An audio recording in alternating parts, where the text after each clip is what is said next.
This is Tony Sanders, and he's in a bit of a pickle.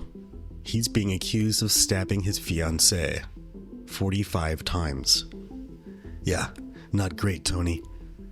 Naturally, that kind of thing comes with a one-way ticket to life in prison, and as we all know, life in prison actually means, what, 20 years? Life? Okay, maybe double life. Okay, double life. So what is life nowadays? 20 years still, or is it 40 years? Maybe Tony's expecting he'll get out early if he's really good at making license plates or whatever. No, that's not it. Rather, Tony knows of a legal loophole. Some guy over in Japan killed his lover or whatever, and he used a crime of passion, and he got off on murder because of that. Yep, you heard right.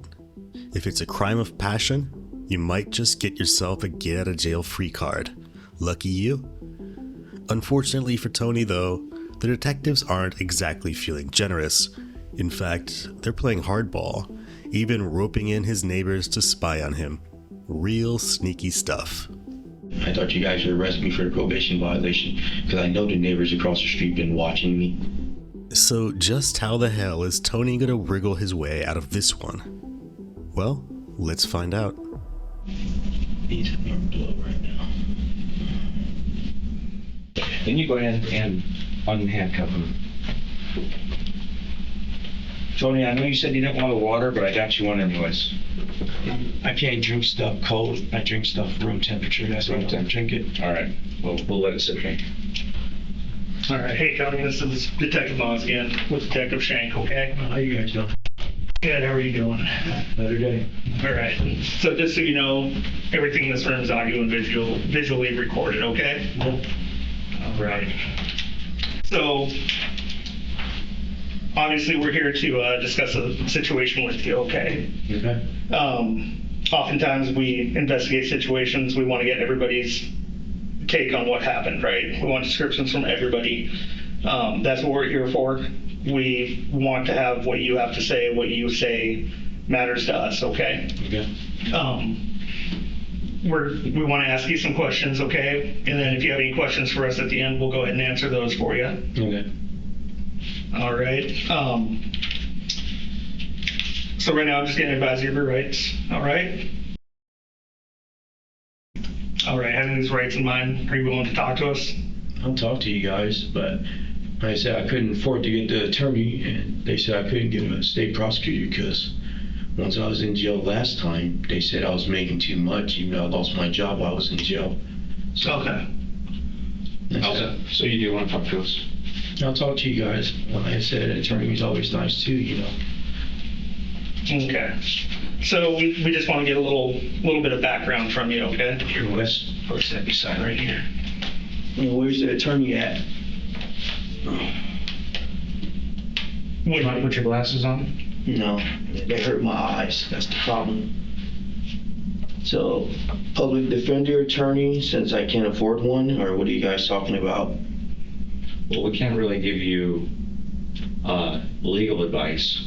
You guys said that you can have an attorney, but then you can't give an attorney. What's this one? So this is the Police Department, Pierce County Sheriff's Department, other 11, 10, 20, 21, 316, incident number 21-309-0042. Advisement of right before questioning and making any statement I'm going to advise you of your rights. You have the right to make you gain it using court of law. Same stuff.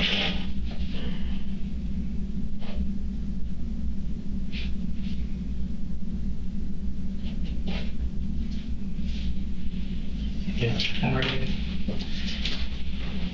So, can you go ahead and just spell your last name for me? Sanders. And it's Tony? Tony. Okay, and what's your middle initial? R. All right, what's your date of birth, Tony? 3/16/82. All right. So, are you currently living at 1317 South Grafton? No, I'm living outside, but they call me when a dog needs walking and stuff since nobody's taking care of it, and I go over there and pick it up and take it Okay. When you say staying outside, what do you mean? Homeless tent. Oh, okay. Yeah. Where is do you have like a certain spot you stay, or is it just? No, I move around between the baseball field over there, all the way down to G Street, back around to Yakima. I stay at a friend's house a couple days a week, Okay. to sleep, if it's too cold. Okay. How long have you been living like that? Since I got out of jail. Okay. And what date was that? 10/23/2021. Okay. And are you currently employed? I'm employed, but kind of, it's under the table, so I don't really count it, since if I wanted something from a store or I wanted to get credit, I can't use it. I can't use it to apply for an apartment or nothing, so I just say no. Okay. What do you do usually? House restorations, painting, drywall. Okay. I lost my job at Ashley's, they said, because I was in jail more than 3 days. So corporate rules is termination, or you abandon post. So Okay. So it's actually furniture. yeah, the distribution center, Port of Tacoma. Okay. How long did you work there for? Over a year, Over a year. like almost a year and a half. Okay. And what did you do for them? Yeah, shipping department. Shipping Just order picking and loading trucks. Oh, okay. So kind of everything down there just at the distribution center? You weren't involved in Just the shipping in. Okay. Receiving is a different end. Oh, okay. Transferables is a different end. Online orders is different end. Okay. So you used to reside at 1317 South Grafton? Yes, before I got out of jail, yes. Okay, and how long did you live there for? We moved in there May 1st. No, it was after Memorial, whatever holidays in May at the end. The first day of the next month, we moved in, because we started moving on the 29th of May. Okay. We stayed at the apartment before then, because we were locked in a 6-month lease. Oh, okay. And who did you move into the house with? It was me, Gailey, and Curcio, and Leland McDonald. Leland McDonald. Is he currently living there? No. Okay. And you guys lived in an apartment before. Which apartments do you remember? 3015 South Tyler Street, apartment A3. Okay. The Medina's, I think. Madrona? Yeah, the one on the corner. Yeah, the big one. Yeah, it's only 2 floors, but yeah. Yeah, okay. And how long had you and Gailey been together in a relationship? Almost 3 years now. Okay. Are you guys married, dating, engaged? No, I went to jail the day before we were about to get married. After I got out of jail, we're not dating. She gave me back all my rings. Or Lee gave me back all the rings with a note. I didn't even read it. I just threw it in the bag full of lawyer crap to give to him. And that's pretty much been it. Haven't made no contact with no one. It's been, my term is staying a ghost. I just don't want no contact with no one because, I realized when I was in jail for the week, there's no fucking point, there's no reason. And everybody has said, well, you just focus on yourself. So I started focusing on my job again. Okay. So that first incident that happened when you went to jail, That was the DUI. the DUI, okay. DUI, 54th Street, Port of Tacoma, exit, turn lane. Okay. Sleeping in turn lane. Yeah. And I was waiting for the ambulance to come because I called them because I felt like I was having a stroke. And I called them and no one ever showed. And I guess I got awakened by the cops sometime later, and all of a sudden, that's how I went to jail. When I went to jail, they said, well, they arrested me for that, but they were holding me until they came and got me from Tacoma to take me for a DV assault for it. Okay. And I was like, okay, whatever. So I sat there for a week in jail, filled out, and just, like I said, learned my lesson, just been my own business. Mm-hmm. So you got out on the 23rd? I got on the 23rd, I bailed out, yes. Okay, so you bailed out. Have you had any contact with Gailey or anybody from that family No. since then? No, she has contact with all my friends and family, but I told them, first thing I did was delete my Facebook. Second thing I did was change all my account passwords. I had to argue with Xfinity because I guess while I was in jail, she filled out some affidavit to take over the account for my Xfinity account. Okay. And I just found out last Saturday, so I was on the phone Saturday and Sunday arguing with them. I had to send in an affidavit to get my account back because I had just told them, look at the dates. When did the account change ownership? The account's been mine. I opened it. I've been doing everything. So how did you guys do it without me there? That's number one question. So I guess she used my Adobe, since I let her, we were together, so I give her all my accounts. She let me use Windows. I let her use Adobe. Okay, so you guys shared accounts. No, it's my account, but I add her as what they call it, somebody who can access the account. Okay. So they told me to file a police report, but I was waiting to talk to my lawyer that I was trying to hire. I was supposed to pay him, I was going to pay him tomorrow. And that's been it. I've been talking to Oliver Dunbar in St. Helens, trying to work out the agreement and give them the $1,500. Okay. So since the 26th, or the 23rd actually, where have you been going? I hang out with my friend Ephraim. I drink. I'm a drinker, so I hang out with Mo and Brad. I drink. I did a little coke here, did a little weed there. Okay. Just to not think. I wasn't working, and I was just drinking, binge drinking, and just roaming. I was supposed to go hang out with Carnation last weekend, but I didn't go because I was tired from work. Okay. Like I said, I just roam around. I've been homeless 3 times, so that's my area. So it's nothing out of the ordinary. I mean, it is out of the ordinary, but you've done it. I've done it 3 times, so I know those people down there. I know what to expect.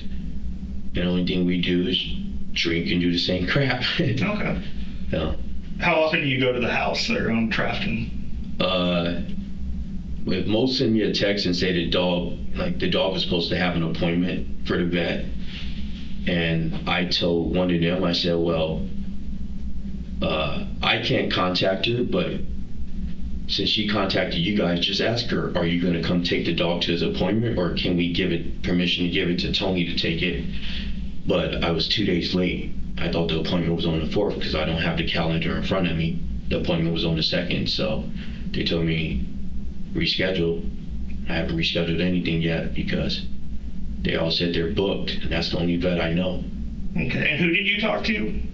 My friend Mo, who he lives in the back part, apartment 1, or room 1 there. Of 1317 Trafton, or? Yeah, because you have the main house, and then you have the extended garage, which has 5 more rooms on it. Oh, okay.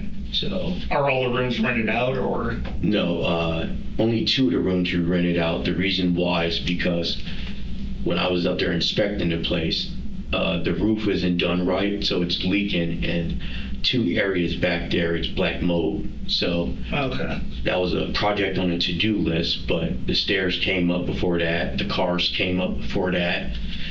So I've been having to cut projects to take care of whatever one's the most important. The stairs was the most important project because if we're going to have a wedding, that's a safety hazard that they can't get in and out the house. Okay. So we finished the stairs. That's all the wood and everything I paid for out of my own pocket. Okay. So, have you had any contact at all with Gailey? I've had contact with my mom. She's passed messages to me. What's your mom's name? Christine Cabrera. I've had contact with my cousin. He's had contact, or he didn't have contact, but she contacted him to ask him something. Okay. I had contact with Black Brad, who she contacted. I had contact with White Brad, who she contacted. But they were just trying to tell me. I said I don't want to hear it because that's third party she's using, and I don't want that rule played on me. I had contact with contacted Angie once since I've been out, the driver, and her attitude, I just walked away. I said, okay, I see how this is. Okay, cool. I'm just gonna just leave you and whatever, I don't need your service anymore, drive me around. I paid her $20 to drive me to work, Port of Tacoma. Okay. And that's it.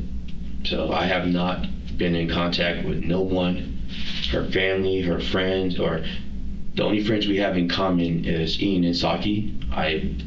When I was shutting down my Facebook, I messaged Saki and let her know.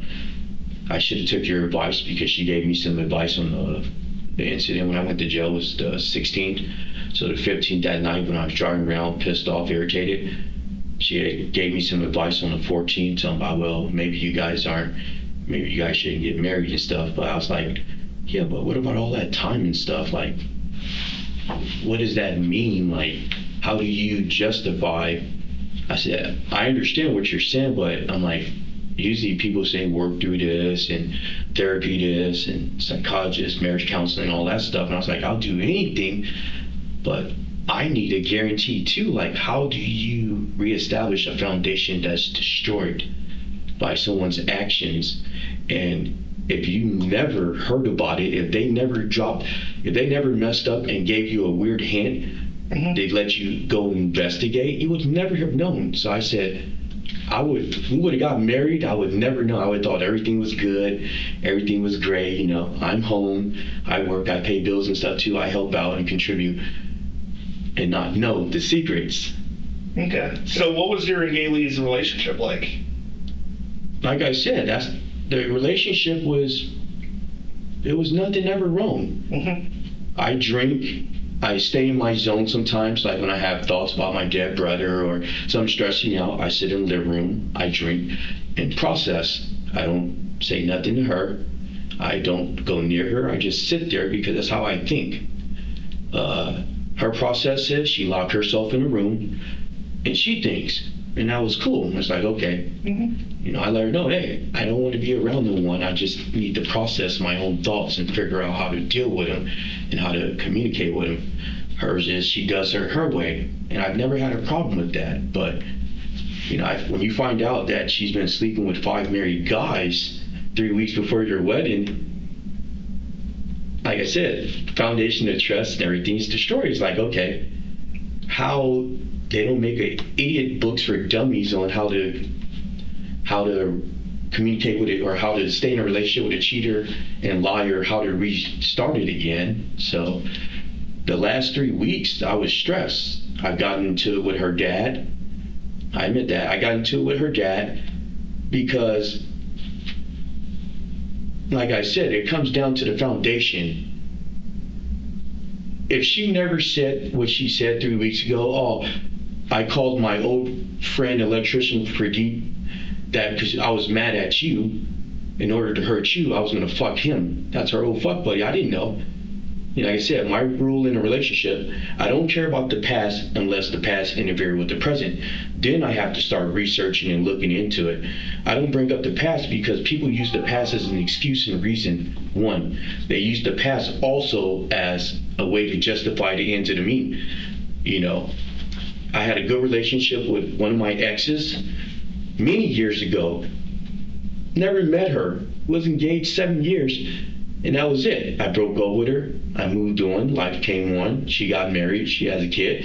We're still friends just because we've known each other so long, but she's in the Philippines. Never met her.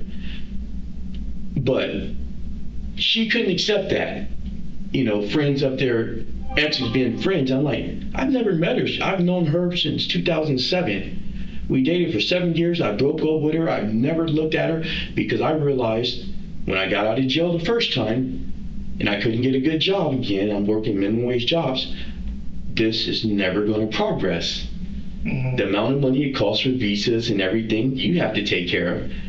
I will never be able to afford it. So I sat down, thought about it for a day, and I broke up with her. I said, I feel like I'm holding you back. It's me holding you back from you getting married and having a baby and everything you want. I'm stuck over here. I can't promise you that no more. Man. My other ex, Janine, me and her was just FWBs. We never officially dated. We were just, that's how we moved in with each other. I moved in with her, stayed there 2 years, helped her with bills and everything too. But when it was time to break up, I left. You know, I had my potbelly pigs over there, so I went over there, took care of her, gave her money for the food, appointments, anything she needed for him. I helped her clean her place because I know how she is. Never touched her, never talked to her, never looked at her, because when I break up with somebody, I don't look at them the same way as I did then. And I can do that, but she couldn't accept that. You're engaged too many times. Engaged is not married. In my book, engaged is only one step above dating, and that's it. So with Gay Lee, you found out about infidelity 3 weeks ago. 3 weeks ago. Or- Is that what or 3 weeks before the October 15th? For the 16th, we were supposed to get married, so yeah. I just found out she told my family, she told my cousins, she told my mom, she told her mom and dad, she told her sister. I said, hey, you got to talk to them, because my way of dealing with things is I admit it first, and then from there, all the demons and secrets are out. Now I can rebuild, and there's no hidden. I said, unless you do that, I can't move on, because you may be hiding stuff still. I said, you need to give out all your secrets. I said, I want the guys' addresses, which I have. I want their addresses. I didn't look at them. I said, I just want their addresses to know who these people are. I put the addresses in a drawer. I put them in a bag. Never looked at them, because I'm trying to give you some trust. So I'm trying to show you some trust too. My mom said, don't look at them. Don't talk to them. I said, okay. I threw them all in the bag and just never touched them. I never looked at them. Only thing I have is text messages from them communicating on stuff. Her giving him my schedule, her giving him my... How did you get those? From her. From her? I told her, hey, show me all your messages. That's the first thing I say. If you're going to be truthful and we're going to make this work, I need to see everything you've been doing, because I have no idea. I didn't know that you were doing this. I trusted you. Why did I have to ever question you? I'm here, you're here. I've never would have thought that, ever, never, not one day. I've never had a doubt, never one day. But once proof is there, that's different. Now you have to start tearing everything apart. I need to see all your accounts. I need to see WeChat. I need to see, first question is, how many people have you slept with physically? How many people do you message on these accounts? How many people have you been talking to? And those are the only 3 questions I need to know. From there, okay, let me see. I need to see, she sent the guy Pradeep my work schedule. She told him when. And it finally hit me. I asked her, I said, how did he know where your job was? So that means you've been communicating with him, because, he was just around the area. No. I said, there's no such thing just around the area is a block, half around the block. If he lives in Renton, that's not around the area. I don't care what you say. He lives in Renton. So you gave him your work address. You took pictures of our dog. You took pictures of your car. You told him where you were, because otherwise he wouldn't have known. So you've been communicating with him, and you gave him information about my schedule. I said, that's privacy breaking, man. I would never do that. And she tried using an example. Well, you told Saki this. I said, no. When you're going through your divorce thing, or when you're getting your, what they call it, restraining order with him, when he was renewing it, him and the kids on you, I said, she's going through a rough time because of her past relationship, her ex. I didn't get no details or nothing. I said, because we're friends, that's as much I can give you. I can't tell you, you got to ask her. That's what I always refer to. I say, ask her anything you want to know, and vice versa. You can ask me anything you want to know. But I don't give out information. I don't give out their number without permission. I don't give out nothing. That's not my job. Okay. So obviously, that was kind of a big deal in your guys' relationship, right? You find out she's doing this. The big deal was when we first started dating, we have very clear rules, trust, honesty, all that stuff. Which were all broken. I didn't know then, though. Yeah. But that's the first thing we talked about was, okay, so what's important to you in a relationship, and vice versa. And then all throughout our relationship, she brought up, well, the kind of person and stuff, blah, blah, blah, this and that. but yet she's doing the opposite. Hypocrite. I said, you do know you're a hypocrite. You're saying this, but you're doing the opposite. You know, I said this a long time ago when I started seeing little signs of things.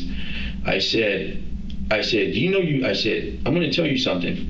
Whether you believe it or not, since you don't understand the definition of cheating, cheating is whether you're married or not, been with somebody else when you're in a relationship with somebody else. Whether they're married or not, doesn't matter. The definition of cheating is whether you know or not know. When he said he's married and you know that, he has a wife at home, he has a kid at home, they have wives and kids at home, and you still go and do it. That's cheating. I said, I always use examples that she told me of her past. I said, after you got divorced, your friend that you stayed with in California, when you were having a relationship with her husband, who you knew, that was your friend, your best friend. When you start fucking her husband, that's called cheating. Yes, you're single and divorced from your husband, but he's not, and you know that. You had a baby in this world from him. You can't deny it. That's cheating. I said, so I've always asked her, when are you going to do it again? When are you going to do it again? Because the way I grew up, if you cheat once, cheaters are cheaters. Mm-hmm. And that's it. But I can overlook cheating as cheating as long as you haven't done it. You know, I can overlook it, man. I can overlook everything. But it's honesty. You gotta be honest. Okay, I fucked up. And I told her, I said, hey, you know how I talk to you?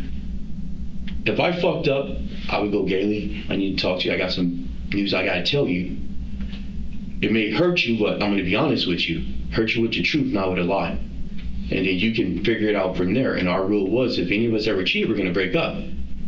But she didn't want to break up. So I said, okay, we have to figure out how to reestablish, or what's the starting point on how do you build again. And that was it.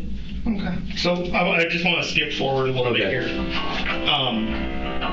November 3rd, that would have been last Wednesday. Do you remember where you were at or what was going on? Doing cocaine and drinking over on 14th Street, yes. That's all day or? All day. Like I said, we made $900. We bought a shitload of cocaine. We bought a shitload of alcohol, and that's pretty much what we did for the whole week. Okay. So, was that overnight from the 2nd, from Tuesday to Wednesday, or? That started Monday morning, and it just ended this Monday. Just ended this Monday. We just ran out of funds, yes. Okay. Or they just ran out of funds. I was just a participant. Mo and White Brad. Mo and White Brad? Yeah. Okay. And where were you guys at? I met them down the street at the gas station over by the house. Okay. They came down there. We started off at the store. We got a rack of beer there. Got cigarettes and stuff. And then we proceeded down to 14th Street from there, and then down to G Street from there, our normal spots to sit and get drunk. Mo went to work. Me and White Brad just still chilled. Okay, did you ever go up to the house in this last week? No. Like I said, I tend to stay away from there. I try to stay outside that 1,000 feet mark, you know? Okay. Anytime I call them, I tell them meet me down the street. You know, I have them pick up my mail for me. Okay. I want my mail. Hey, can you guys grab my mail, drop it off to me, meet me over here? That's it. How about on November 5th? That would be Friday. November 5th, I went to work for Moses. What time? I went to work with Moses. We were collecting money and stuff from the contracts that we finished. He paid me $800 cash. That's why my wallet has cash in it. I already had $100 in my wallet from pawning stuff. Okay. Moses, he was going to Moses Lake. That's where he's from. So he going to visit his parents on the weekend. He dropped me off back in Tacoma. It was like 8:15, 8:30. And in the morning or at night? No, at night. And then I went to sleep because I was already drinking. Like I said, I usually drink in the morning, the job. We were just going to do an inspection, so it didn't matter if I had a little drink or not. Okay, what time did he pick you up to go to work? Let's see, what time? What time did Moses come? Moses had said, I didn't work all day that day. He picked me up, I think like 5 p.m. Okay. What were you doing on the 5th before 5 p.m.? Fucking drunk, passed out. Where at? 14th and G. 14th and G? Yeah, 14th and G. Like I said, that's my hangout spot. I know everybody down there, all the homeless people. 14th and Yakima, I know everybody there. Okay. And I can just binge all day. So what if I told you that we have information that you were at the house? Yeah. Like I said, if you see me at the house, I was up there getting a change of clothes from them, and then that's it. Okay. So you're going to see me at the house up there grabbing laundry and stuff, changing clothes and stuff, and that's it. But I have never stayed all day and all night at the house. I leave, when they call me, I take my dog, I drop him off, and that's it. Okay. So 14th and G is right by St. Joe's? No, that's the Nativity House shelter. Nativity House Shelter. Have you been to St. Joseph's Hospital in the last week? No, No? I haven't been to no hospitals. Okay. St. Joe's, the last time I was at St. Joe's was when I got my arm fractured. That would have been what day? That was before we moved out to the apartment, so that would have been plus 2 years. That would have been October, I don't know the specific date. But it would have been last year. No, it would have been almost 3 years ago now. Okay. Because I was at So the it's been a shelter. while. Don't forget, I had the apartment for 6 months, Yeah. and then the house for a couple years now. Okay. So it was before then I moved out the shelter because they blacklisted me. So I forgot to ask you during our brief intro, but do you have a cell phone number that we can contact you at? I don't have a cell phone now. You don't have a cell phone? I use everybody else's phone to make phone calls, one phone call. I use a prepaid calling card to make phone calls. Okay.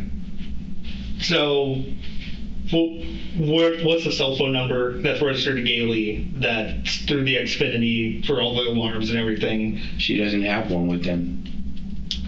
That account's not hers, don't But forget. it's yours, right? It's the house, Xfinity. the house phone, yeah. Yeah. The house phone is 253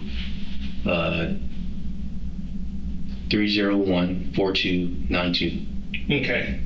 What number do they call you when the activation happens on an alarm at the house? The 253 446 446 446 66 something. Like I said, I don't have a regular phone.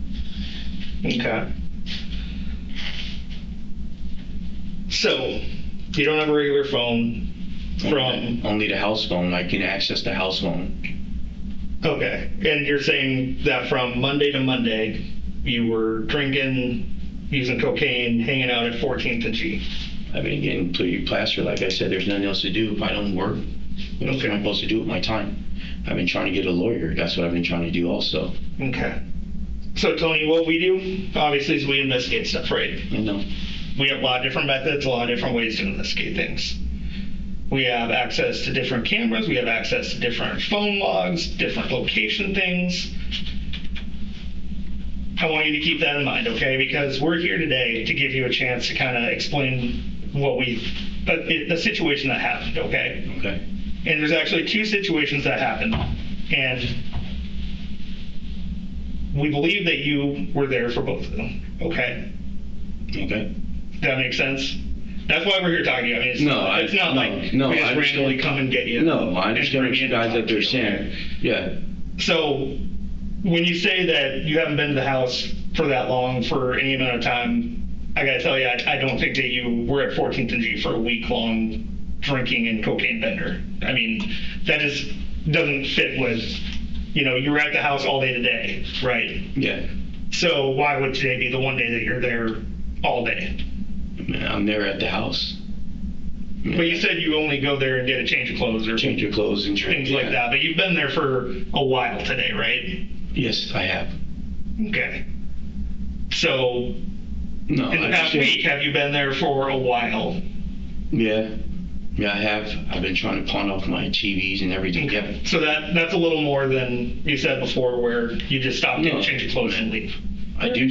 I go to work and stuff, so I haven't been there all day. Okay. But yeah, I've been trying to pawn off all my stuff because that's supposed to get my lawyer money. So I've been at the house. Let's see. I kicked Lee out Friday. Okay. Oh no, I kicked him out Saturday. I kicked Lee out Saturday. And then that's when I started going through my stuff, trying to make up a list on what I can sell of mine. Let's see, I went to work from Friday, the previous week, from Friday to Monday morning. I went to work at 7:30 a.m. We were doing a paint job in an apartment over in Parkland. Okay. So I was there. We started work at 8 a.m. Saturday. We ended at 2 a.m. We started work 10 a.m. Sunday. We ended at 7:30 a.m. Monday because we wanted to get it done quick. Let's see. I worked with Moses how many more days this week? I didn't work Monday. I went to work Tuesday this week. That was only a couple hours, just going back through some of the houses and stuff that we did, doing touch-up. Wednesday, I didn't work Wednesday. What's today? Today is Wednesday. So I only went to work yesterday in Seattle we left early. So I was probably back by 12 in Tacoma. That was it. Okay. So on November 3rd, you never went to the house, is what you said. What day is November 3rd? That would be Wednesday. Last Wednesday. Let's see. I went there for some drinking, yeah. Okay. Were you ever in the area of 9th and Cedar? South 9th and Cedar? I don't know where that is, no. You don't know where that is? No. Okay. I know Cedar is, that's the street that turns into Pine at Walmart, correct? This street out here? Cedar to Yeah, Pine. it turns into Alder up there. Cedar to Pine, Pine to Oaks Okay. by the post office. Okay. Is there any reason that you would have been around the area of 9th and Cedar on either the 3rd or the 5th? I've been walking the dog.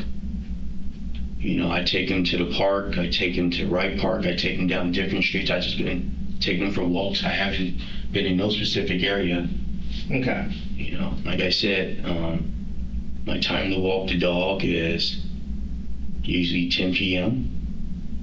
You know, 10 p.m. to midnight or 10 p.m. to 11. Otherwise, if I don't have to work in the morning, I'll usually take him out maybe 8 o'clock in the morning. Okay. 8 through 9 because it's been raining, so I try to not stay wet. Okay. Did you know where Gailey had moved when she left the house? No, like I said, I haven't had no contact with anyone. Nobody told you where she moved. You didn't, look it up on any of the phone apps or anything like that? Like I said, you can talk to Christine, you can talk to my cousin, you can talk to Mo, you can talk to everyone. No one, like I said, we all just, when it comes to her, that's over there. Okay. Don't- But I mean, obviously you were pretty angry about finding out about cheating and... No, that was only 3. No, I wasn't mad about the cheating. It's how do we start? That's not anger. Okay. How do we start, or how do I trust you? Mm-hmm. She wants me to go to AA. I'm willing to do that. She wants me to go to anger management again. I will do that. I will do everything you want, but the question comes down to, so you have a bunch of requirements, but what requirements can I ask of you? That's not anger. Okay. That's the last question I always ask her. How do I trust you? Like, what can you give me? You can't give me promises because you already broke those. I can try to say, okay, I trust you, I believe you. But in the back of your mind is going to be doubt, because once doubt is there, it just doesn't go away. I said, I need something from you. Like, what can you say to guarantee that this is not a repeat? That's not anger. Were you angry about the arrest, though? I mean, Fuck you were no. arrested. I was drunk as a motherfucker. Okay. I was drunk. Like I said, after the cops left, I left the house, right? I got, I went out to 54th. I was drinking out there. I went back to the house, grabbed a case of beer, went back over there to 54th Street again, started drinking some Hennessy or VSOP around midnight. To be honest, I don't even know how the fuck I even got invited that day. Like, Okay. I do not, that wasn't where I was going. I don't know where the fuck I was going. Like I said, the last thing I remember is making a phone call because it felt like I was having a stroke. Okay. And I pulled over and I just passed out. My last words to them is, come find me, because that's what GPS and shit is for. And then I passed out. I waited to the cops. Cops doing their jobs. They said, your tire's out. I said, what? Okay.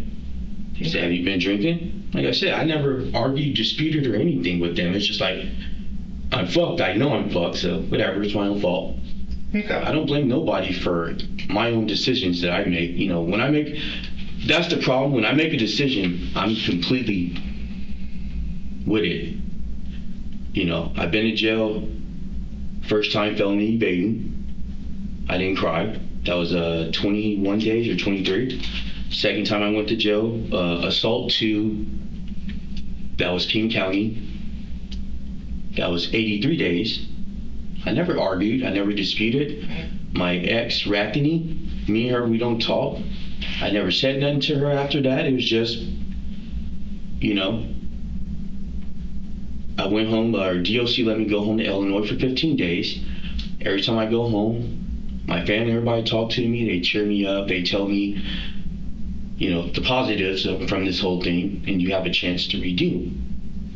What should I be angry about? Every time I start over, I get more.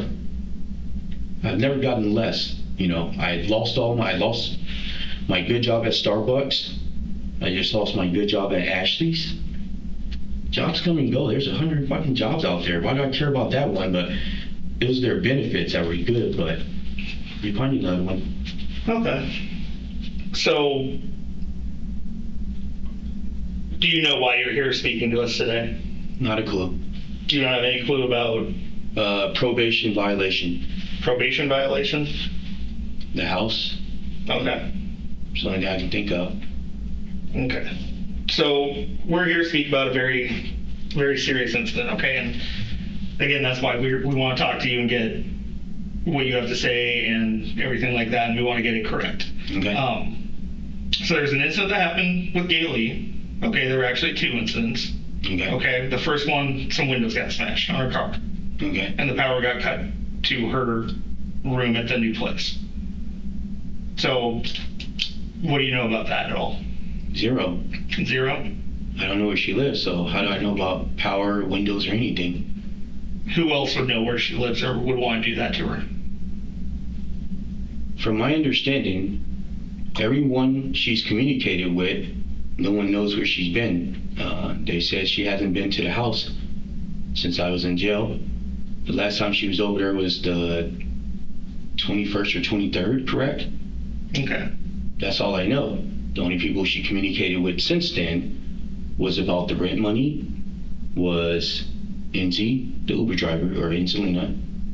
Mo called her to find out where to send his rent money or whatnot. And Black, who stays there, said the same thing. She said, send the money Western Union, that was it. Okay. My family, they haven't responded to her since, they've never responded to her. Okay. My cousin never responded to her. Black Brad, the last time she contacted him, because he called me when I was at work doing that apartment, and said she wants access to your storage, and in return she'll pay your storage bill. And then your Jetta, she wants to pay you the $500 you put in, or the $500 originally put into it for that. Okay. So going back to this, Okay. these incidents that happened, okay? Yeah. I mean, somewhere we heard that you worked as an IT person. I've never worked at. Okay. Never. Never. But you do understand that a lot of places have security cameras nowadays. Right? No, of course. Houses. I know. Everywhere. Everywhere. Right. You can't really go anywhere without people knowing where you are. I have them on mine. Yeah. Okay. So, with that in mind, is there any reason why we would see you on camera in an area near where she lives? I've been walking my dog, man. I don't have no clue where she lived. I've been taking walks. I have no clue where she lived. No. Okay.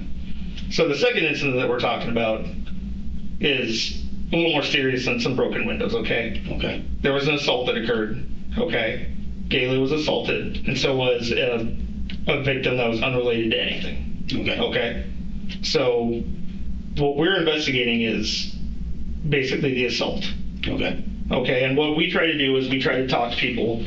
We try to figure out, obviously, what happened, right? Okay. And we try to get the facts of the case. Okay. So the facts of the case look one way, and it might look a different way if you're talking to somebody else. Okay. Okay, does that make sense? Yeah. So on November 5th, were you ever over in the area of 9th and Cedar? Let's see. I went for a walk from 3 to 5. I walked all the way over to 6th Avenue. Okay. I turned around. I walked all the way back to the house. I bought a Black and Mild at Spirits when they opened. You know, I smoke a Black and Mild once every couple of days just to because I'm trying to quit smoking, and that's it. Which way did you walk to 6th Ave? I go up left from 12th Street. I make a right down at let's see, the first light is the store, the corner store on the left, and then Keto on the right or something. And then I make a right. I walk all the way down to the big apartment on the right on 6th where the pizza spot is on the bottom. Okay. I turn around. I walk all the way back. The same route. Same route. I cross the street always at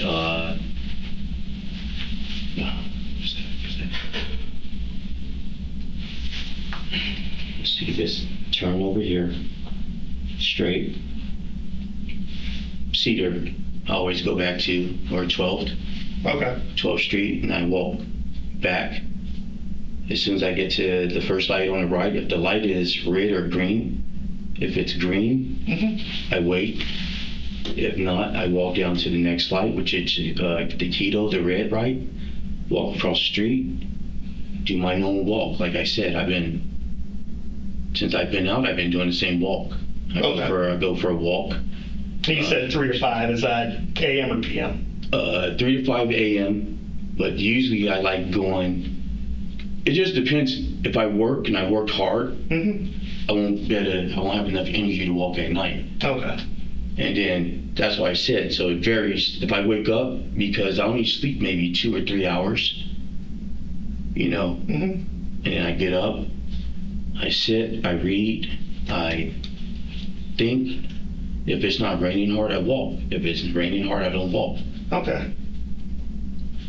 So, you see where we're getting at, though? I mean, No. before it was 5th, the 5th you never went down. No, Cedar. I understand. Now you frequently walk, as you say, down 12th to Cedar and then up to 6th. Like I said, I've been walking the whole time, though. Okay. You can ask Brad and Mo what time I left. Okay. I was drinking with them. I fell asleep. You know, I try to go to bed at 9:30, just in case I have to work in the morning. Okay. So, yeah, I see what you guys are talking about, but Yeah, and we're just trying to gather all the facts. Okay. I mean, and that's one of the little facts. We like to get little facts. no, the details. Because the details help us. Okay, and you're the only one that knows the details that we're talking to right now. So You know, we just gather information. That's what we do. Okay. So this assault that occurred, where would you have been around 7:45-ish in that morning? Already more than halfway back to the house. Thinking about buying another Black and Mild at Spirits again. Okay. So you were still walking back at 7:45 in the morning? Oh yeah. Okay. What were you wearing? Do you remember? My black jacket with the feathers. Mhm. My gray hoodie. I think it's North Point or whatever. And Okay. black pants. My work boots. Okay. Do you ever wear a hat when you're out walking around? I don't have any hats. You don't have any hats? I only wear hoodies. I'm bald. Yeah.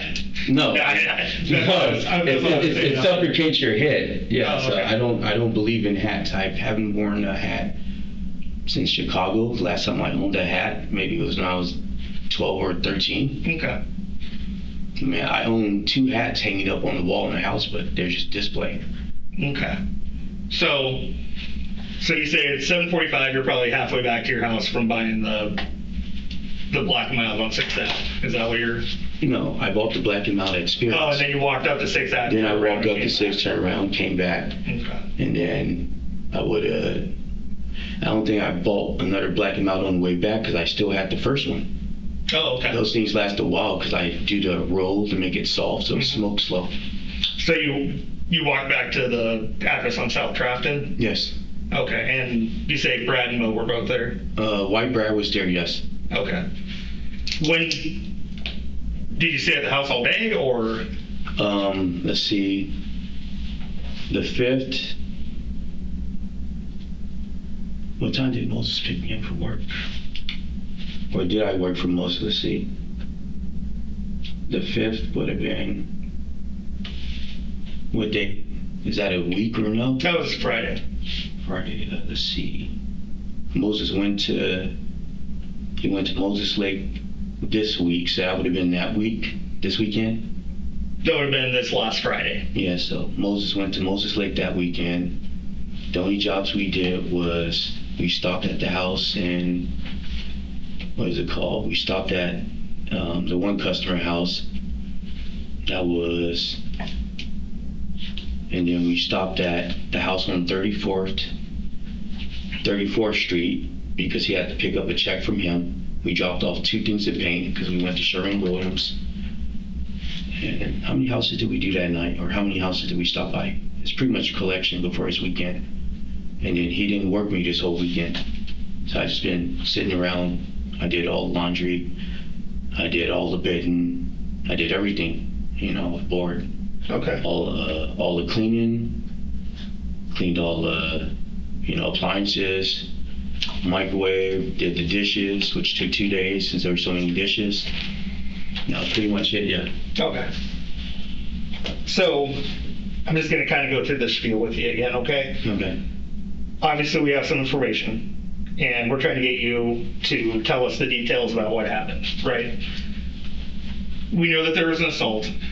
We know that you were in the area of that general area, okay? We have cameras. We have access to cameras that show somebody very similar to you, okay? Mm-hmm. Wearing the same clothes in that area, okay? Black jacket. So we have the black jacket. We have a black jacket. We also have some other clothing that you've described, okay? My gray hoodie. Black jacket.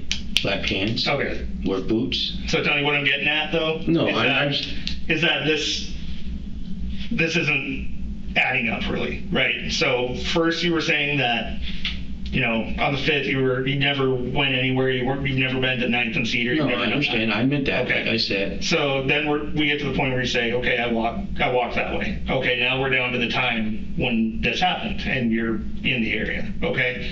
And we know some people, it's easy to not want to tell us what happened, okay?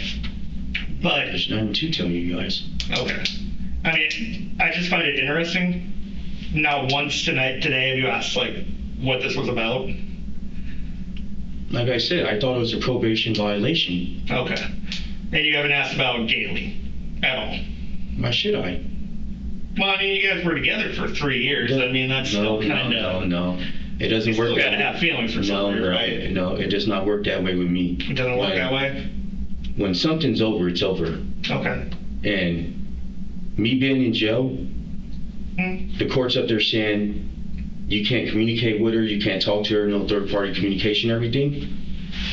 My last relationship, same thing. I've never broken it, not once. Feelings and stuff don't matter.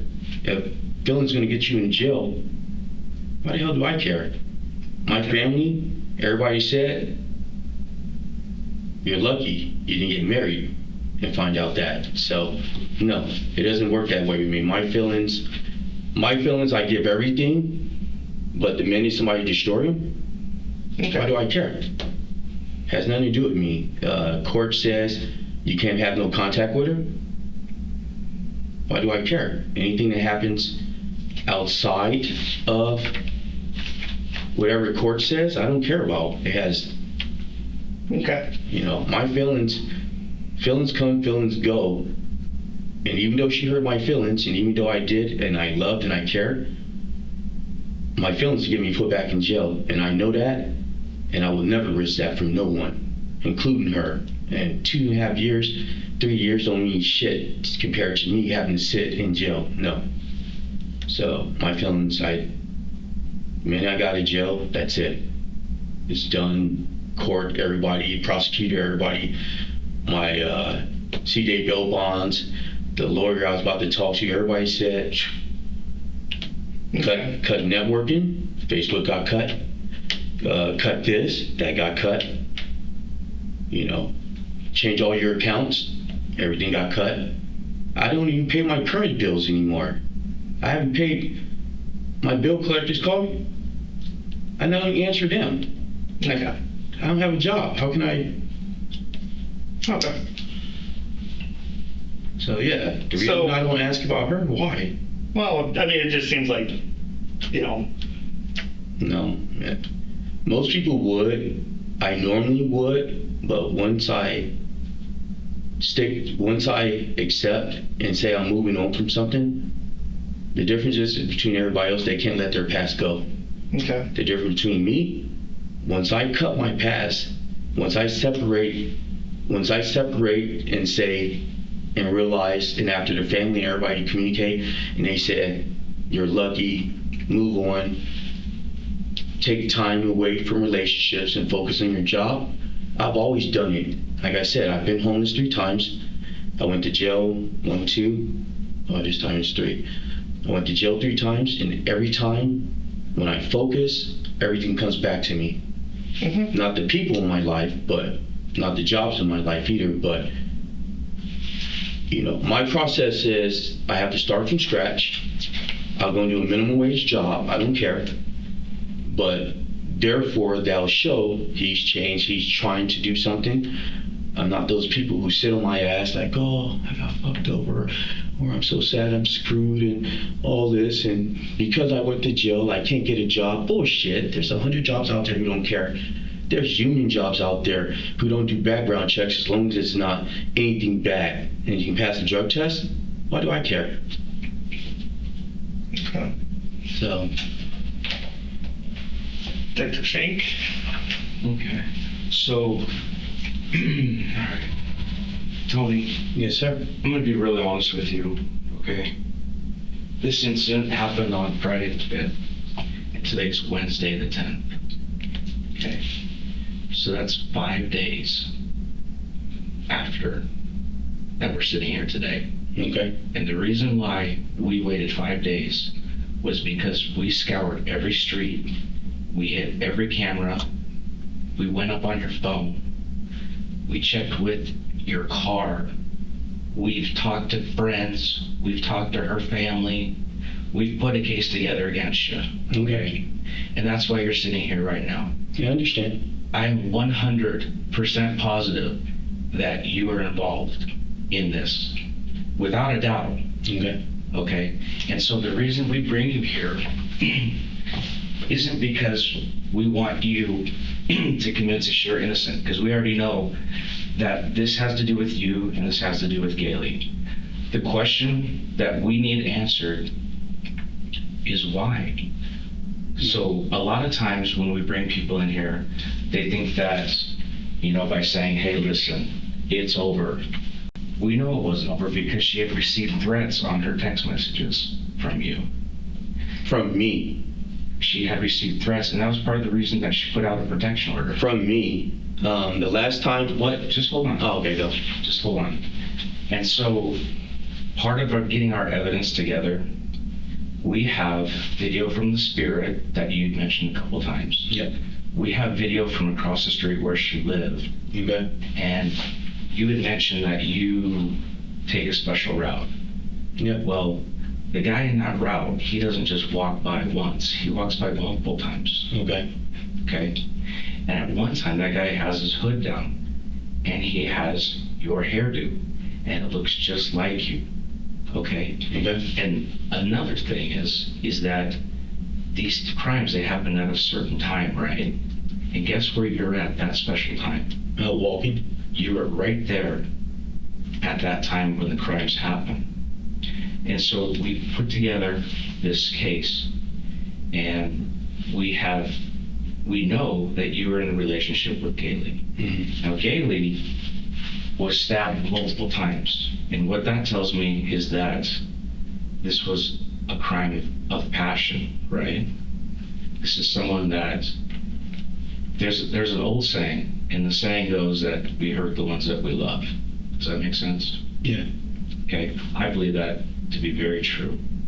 A lot of times when I'm sitting in this room, it's with guys like you, where it's like they were so in love with somebody and things just got out of control. Does that make sense? Yeah. Okay, so we didn't come here for you to convince us that you didn't do this, because we know you did.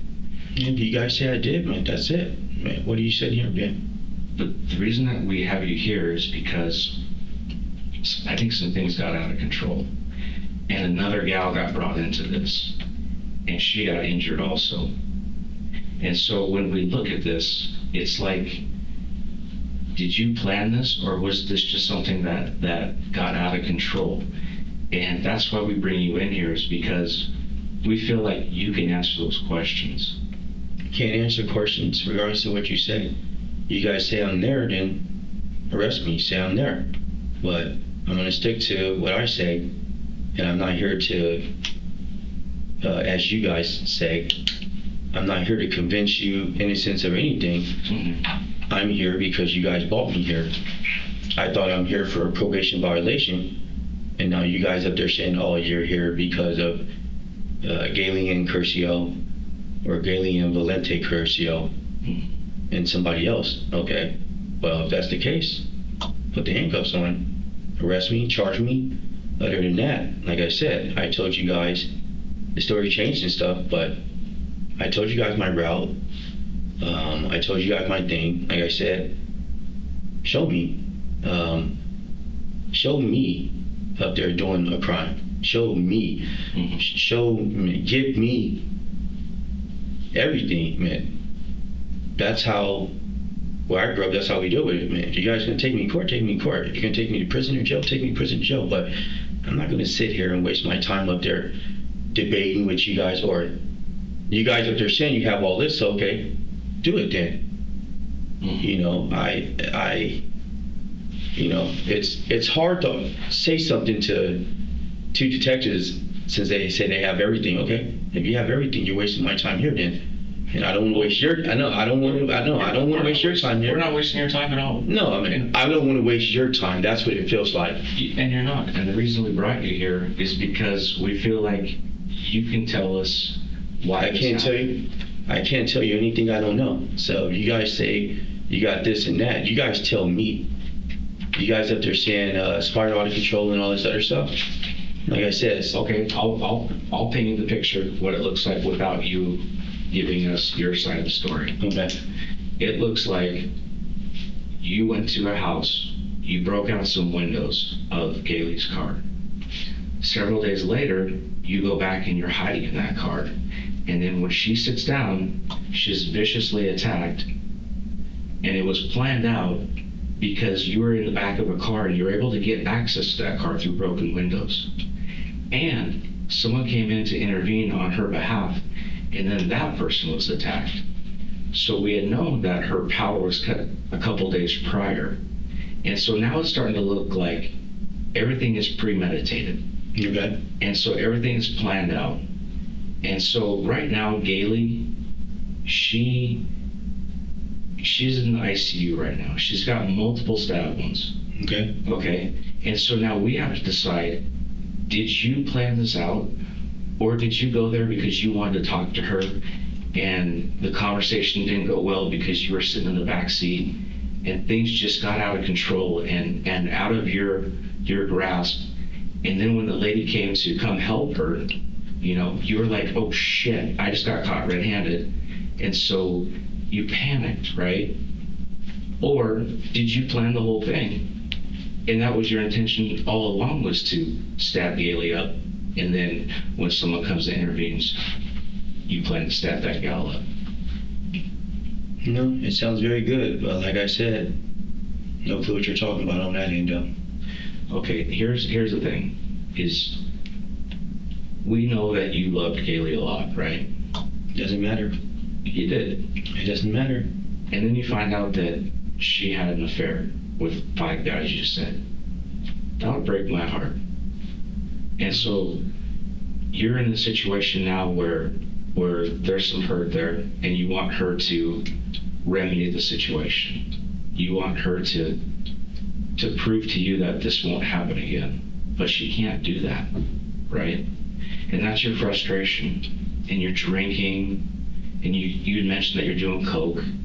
So maybe you're not thinking straight. I get that.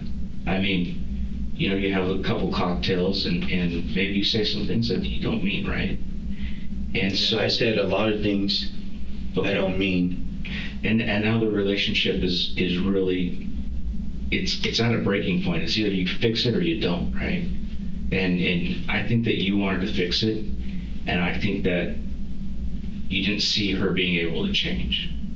Is that kind of correct? No clue. Like you felt like maybe she would continue this pattern that she was going down, right? No, never. Okay. It was nothing. It has nothing to do with change. It's don't be a hypocrite. Mm-hmm. That's it. Don't be a hypocrite.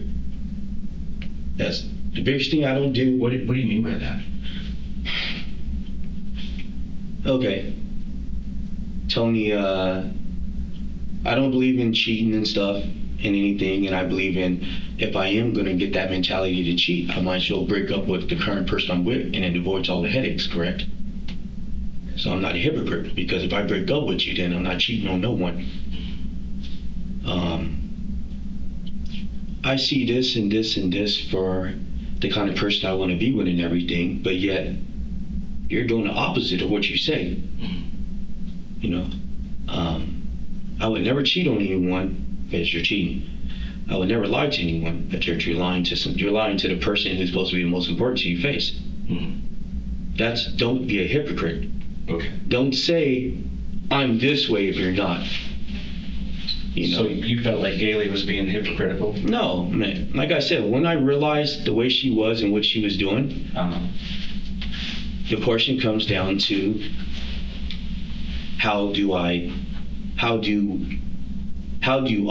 how do we, because it started becoming, instead of we, it started becoming I for stuff. It was our house, it was our dog, even though I paid for it. It was our house that I was helping pay for, even though her dad and her on the lease. It was our TV I bought, our TVs I bought for the rooms and for the living room. It was ours, and then it started becoming I.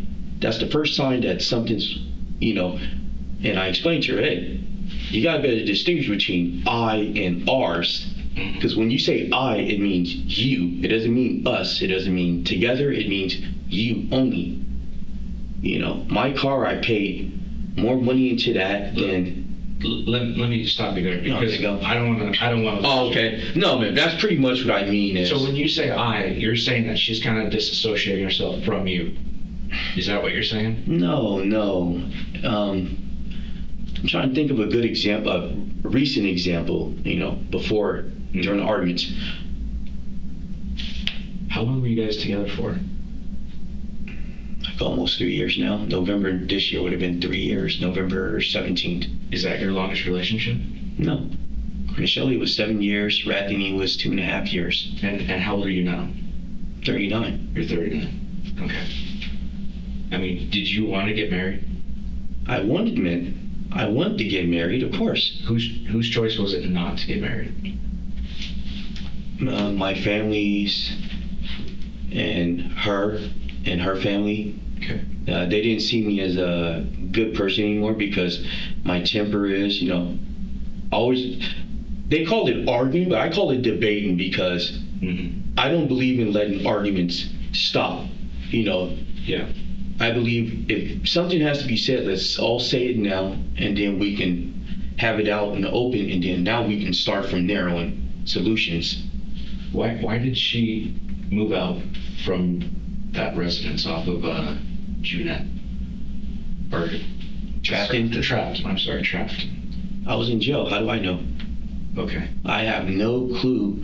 Like I said, Mo and them said she came by and told them that they're going to pay their rent, Western Union. And then Mo and them talked to me, and I was like, I says, you guys might want to contact her again just to make sure that that's still the plan, because the kind of person I noticed toward the end that she is, she says one thing but do something different. So I said, you guys might want to confirm that the plan is still the same, because, I said, because you guys are friends with me, I don't think she's going to keep that way, because if she can't get information and stuff from you, then what good are you, So when she moves out and you come back, she's gone. I mean, how did that make you feel? Free. Okay. I was, like I said, when I was in jail, I was pretty fucked up the first whatever, but toward the end, talking to myself in my cell, you can look at the videos, I was rationalizing with myself on, everything from start to end, our relationship from start to end, everything I said nice and clear out loud, because when you say it out loud, you can hear how it sounds back. And like I says, I realized that it was a blessing that that we weren't getting married. I realized it was a blessing that, like my family say, I didn't waste my time into marriage to find out all this stuff. It's hard. It's hard, all that time lost, but time only moves one direction. So what is there to worry about? Time, whether I sit still or whether she moves on, the clock still only goes one way. So what is there to worry about? So when you're texting this guy who's the electrician, is that before or after the breakup? I've never texted him. I thought you said you had talked to a guy and she'd give him your schedule. No, she texted him. Was that before or after the breakup? That was before the breakup. Before the breakup. Yeah, that's where all the arguments and stuff started was, you gave this guy this information, and your intention that you said was to screw him because emotionally I was hurting you, said. How did you find out about all these affairs? I sat her down on, it started with one lie. We were sitting there, let's see, we were both at our breaking point about the end of the relationship. Like I said, 3 weeks ago, before I went to jail, was when everything came out. I was getting ready for work, or I seen her, she was sleeping in this room, I was sleeping in this room, or I was sleeping in the living room on my chair because I couldn't sleep. I was too stressed, bills, and just relationship, trying to figure all that out. When she came out into the living room, I said, okay. I said, well, we need to sit down and figure this out now, even though you don't want to. I said, the reason I want to do it here in the living room, because the camera's right there in the dining room and they can see us. I said, I want proof of our conversation happening. So your cameras work in your house? Yeah. Okay. Have you erased any of the footage in there? No. Okay. So the 3rd and the 5th will be on there? The camera, they just came and installed the tablet. The cameras don't work without the tablet. They just put the tablet in on Saturday at between 8 and 10. Saturday This Saturday. The 6th? Yeah, they just came and put the screen back in because the other screen is missing. Who did that for you? The Xfinity technician. Xfinity did. Okay, so there'll be a work order for that? Yeah. And what was wrong with the tablet? The tablet was missing when I got out of jail. There was no tablet there in the room. Mm-hmm. I don't know if she took it or whatnot, but it's missing the screen. Without the screen, you can't disable the alarm. Mm-hmm. That's why the cops got called to the house on the 15th, was because she already changed the passwords. So I didn't know the password, so after the cops came and she was already gone, when the cops came by the first time and the second time, I couldn't disable the alarm. So when you were walking, you walk the dog every morning from 3 to 5, you said? I walk the dog. Okay. All right. And what kind of dog is it? German Shepherd. Okay. And so every day that week you're walking, or what? No. Hell no. If it's raining now, why the hell am I going for a walk? Which days are you walking? It's just when I feel. I don't have a specific day. I can't. Like I said, I don't walk every day because if it rains, why the hell am I going to go out there and get soaked? It's just based on if I worked the night before. If I wake up with energy, I go for a walk. If not, I don't go for a walk. And I've been doing this, I walked to CJ Bell's bond last week. I walked down to the courthouse once. Okay. But they said she already got the papers and stuff, the certificates and stuff. My parents wanted me to destroy the paperwork so it wouldn't have to. Do you have a specific route that you do every time? No. Normally I stick to 12th Street. Okay. I'll cut over. Let's see, if I'm going to CJ Bell bond, I'm going to cut over to 11th Street because that's the street it's on. I walked down to CJ Bell bond. I went there first. I checked in. Mm-hmm. I don't have to check in, but I just made sure everything was cool. Then I walked across the street to the courthouse, room 842, wherever you get the certificates or stuff from. Mm-hmm. They left a voicemail for me, so I went to verify what was going on. Mm-hmm. But the lady had said she already came and grabbed the certificates and stuff. So I called my family and I said, well, she already have them. And she said, well, I have my maiden name. I'm like, there's nothing I can do. I mean, she already did it before I did it. I was trying to. What about when you walked down Cedar? You talked about that earlier. I don't take a specific route. Okay. Like, sometimes I'll take Cedar, sometimes I'll take the light, sometimes I'll just zigzag all the way through. It's more based on feeling than anything, and it also is based on weather. If it's raining and stuff too hard, I'm trying to not walk too far. I just, I'll walk to the baseball field, I'll walk a lap around there, I'll walk to... On the 3rd, which was, what day was that? Wednesday. Wednesday. What were you doing on Cedar there? I don't even know what day the 3rd even is. Wednesday? Wednesday. Was that on Cedar? I don't know. Yeah, you were on Cedar. You say so, you tell me then. Okay. And then on the 5th, you were on Cedar. Any reason you were there? Like I said, you tell me. I've been walking for a while, so... Okay. You guys up there trying to say, because you guys say you know that I was around the area, then you tell me why. Because... Well, only you can answer that question. No. You guys are investigating. You guys tell me. But, again, there's no dog in that video there. No, I don't take them out every time. If it's raining, why didn't I let him take the dog for a walk and get him wet?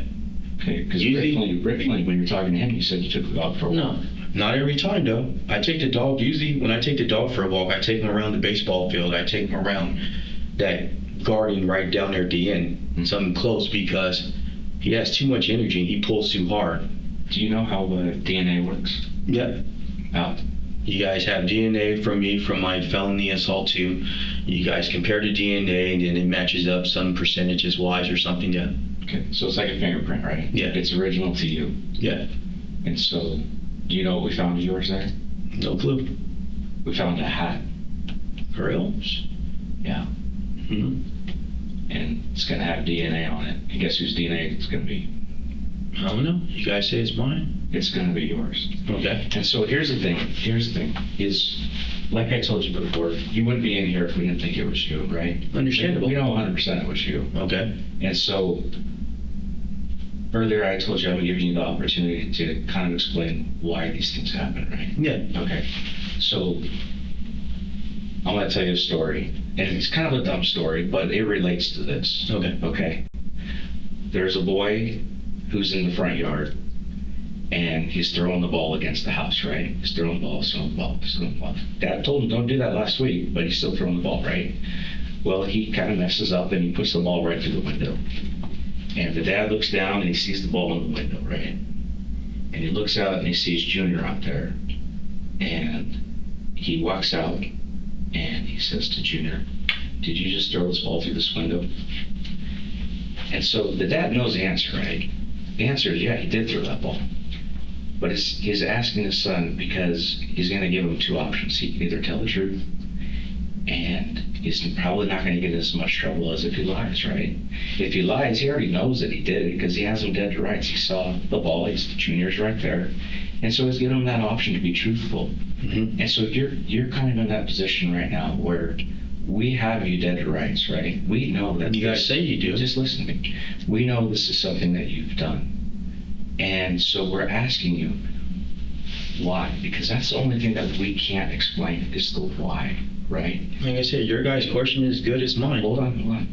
Is this something that got out of control? Is this something that got beyond what you intended to happen? Was this something that you planned to do? Was this something that you had set up a couple days prior by breaking out windows and then waiting for her to get in the car? And so right now, here's where you're at, is you have to make a decision, right? You have to decide, do I tell the truth and I'm gonna get lumps, right? Or do I lie? And the only thing about lying is that when we put this case together and people see this case, we've got DNA, we've got you on video, we have you going back home on video, we have your phone, we have all kinds of evidence, so much evidence that there's absolutely no question in our minds. And not only that, but Gailey had warned all of her roommates, listen, if you see Tony, call 911 because she was scared to death of you, okay? Mm-hmm. Okay, and there's another thing. There's what's called a crime of passion, and that's really what this is.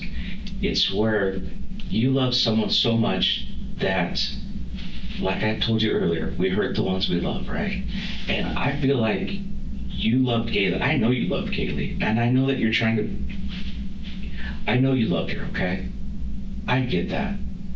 I love people too. I do. I love people, and I know the position you're in. You come back, she's gone. You're like, what the fuck, right? She just left me. We were going to get married as of a week ago. She's gone. I find out she's having affairs. I want to talk to her. I want to see her. And sometimes we do stupid shit, like we break out windows, right? Because your anger is just coming out. It's coming out of you, and it manifests itself in silly things like breaking windows. I can't blame you one bit. I can't. I understand where you're coming from. I really do. Okay?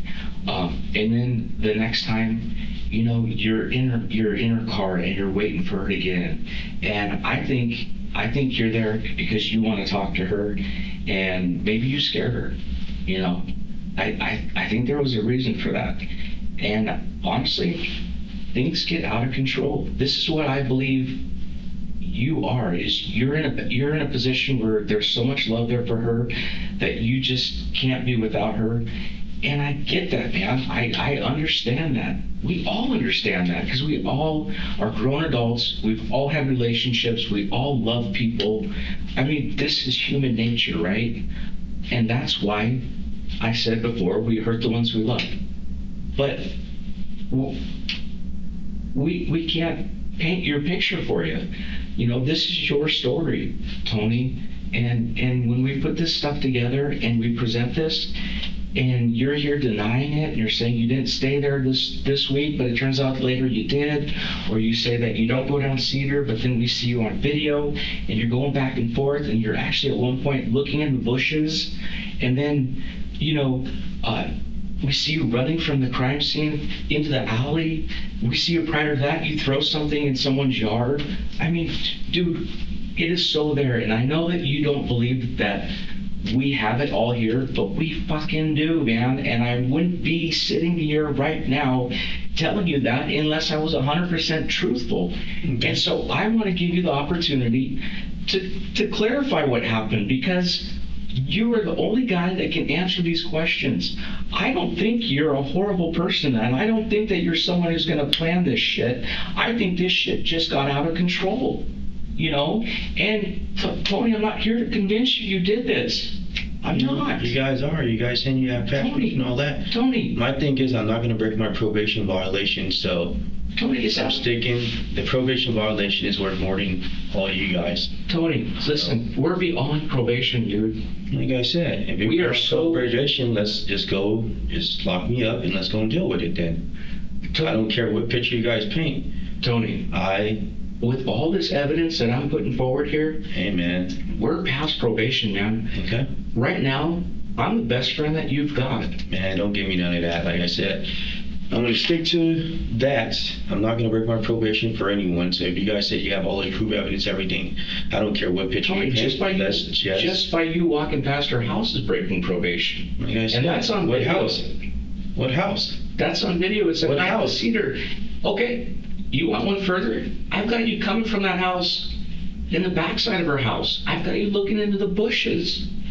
Dude, Okay. if you're worried about probation, then you are not thinking straight right now. This is so much beyond probation. We're talking about assault, first degree, times 2. Damn. If she dies, now you're looking at murder 1. hmm Do you know what murder 1 is? I've heard of it. Do you know what the difference between murder 1 and murder 2 is? No. I'm going to explain it to you. Murder 1 is when you plan it. Murder 2 is when it happens in the heat of the moment. Do you know what the difference between murder 1 and murder 2 are? No. Many, many years in jail. Many, many years in jail. Do you understand that? hmm And that's why I'm here, is because I want you to tell me, is this something you planned?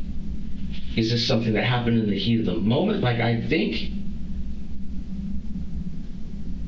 And only you can answer that question right now. Only you. Because for the face value, it looks really bad at face value. Yeah. Okay, and I know right now you're thinking, you know, I'm gonna just stick to this. I didn't do it. I'm gonna make him prove he did it. Yeah. Dude, the reason we were here is because we did prove he did it. Okay. Okay? 100%. Okay. And let's go with that then. 100%. Let's go with that. But There's no but. Let's just go on with that. face value, where we're sitting right now, we don't know the why. That's why we're here, is for the why. Like I said, you guys are like those TV shows, the first 48 hours and stuff, the why and stuff, and all this other stuff. I have no idea either. You guys. Do you know what the why? Do you know what the why fills in? If you guys have all these facts, proof, and everything, and you guys do great investigations and everything, you guys should better figure that out. But I have no idea what you're talking about, and that's all I'm gonna say. Tony, the why determines if this turns into a murder. Is it murder 1 or is it murder 2? That's what the why determines. I understand that, but if you guys have all this evidence right here, probation violation scares me more than anything you can say. Do you know what a probation violation is? Not a clue. I never dealt It's with a it. misdemeanor. Oh. Do you know what a felony assault is? Yeah, I got a felony assault too, so yeah. Okay. It's a felony. So- 1 point. Which one would you rather have, a misdemeanor or a felony assault? Misdemeanor.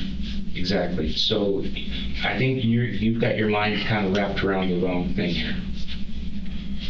Does that make sense? Yeah, I hear you, man. Like I said, I hear you nice and clear. Okay. I'm going to be honest. I liked you from the minute I met you.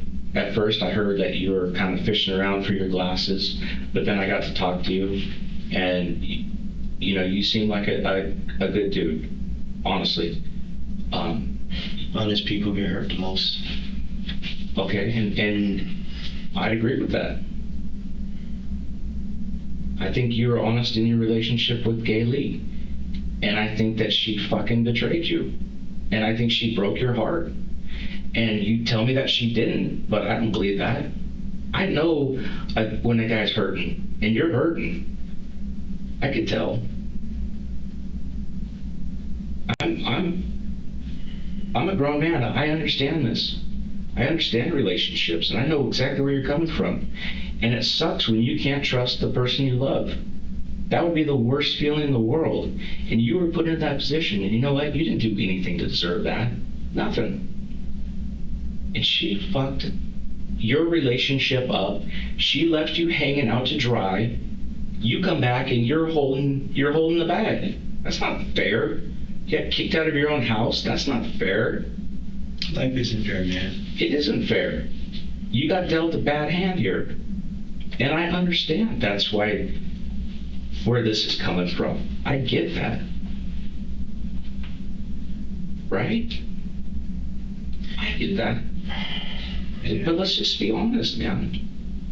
We need to be honest with each other. I feel like you're just like, Even if honesty is not going to resolve this, do you don't understand? Tony, that? I feel like you're putting up this wall like this relationship breaking up didn't bother you. I don't buy that for a second. Yeah, of course it bothered me, but Of course it did, but you keep telling me it didn't bother you. I know it bothered you. You have to move on, man. That's the whole Tony, point. I don't think that you were ready to move on. I know you weren't, and the reason I know that is because you found her.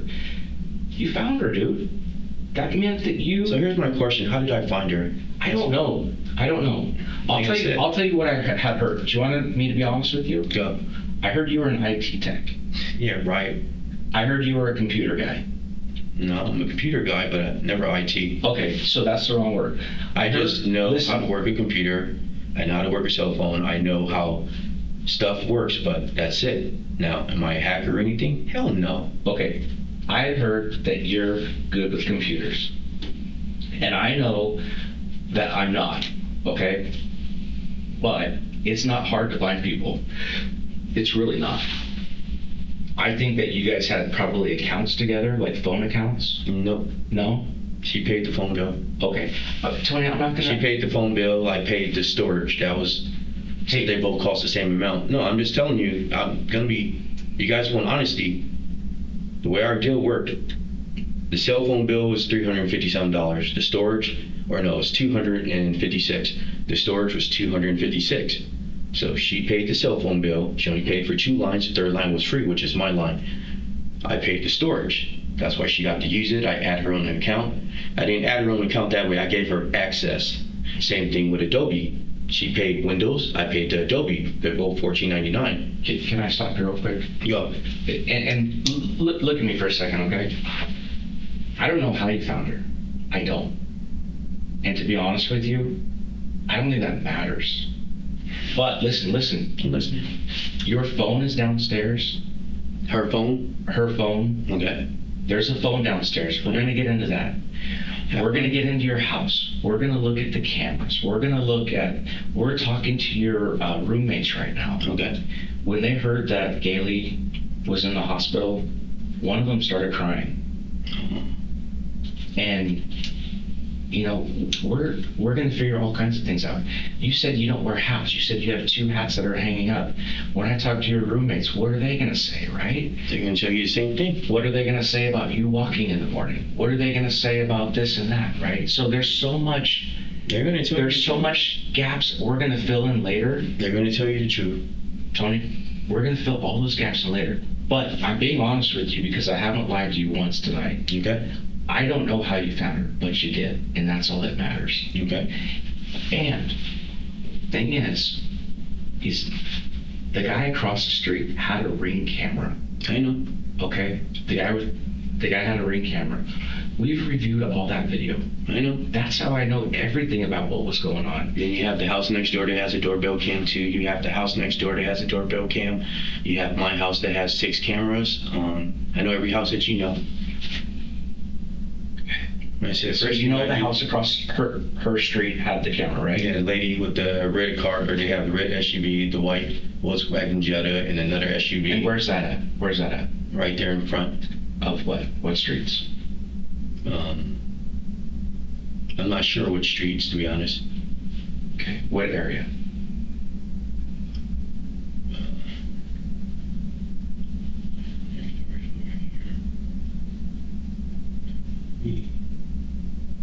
sure, to be honest.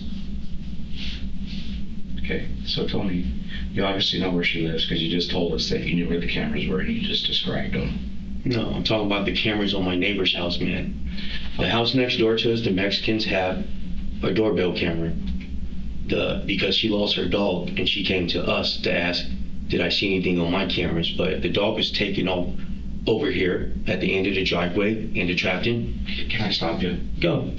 Can I stop you? That's what I'm talking about is Okay. over there in Trapton, sir. Listen, Be listen technical. now. Listen. Okay. And that was a misunderstanding, okay? Yeah. I thought you were saying something else. I'm No. glad you're correcting me. But listen, I don't just have you walking past, I have you walking past multiple times within a 10 to 15 minute span. Okay. I have your hat. You say I don't wear hats.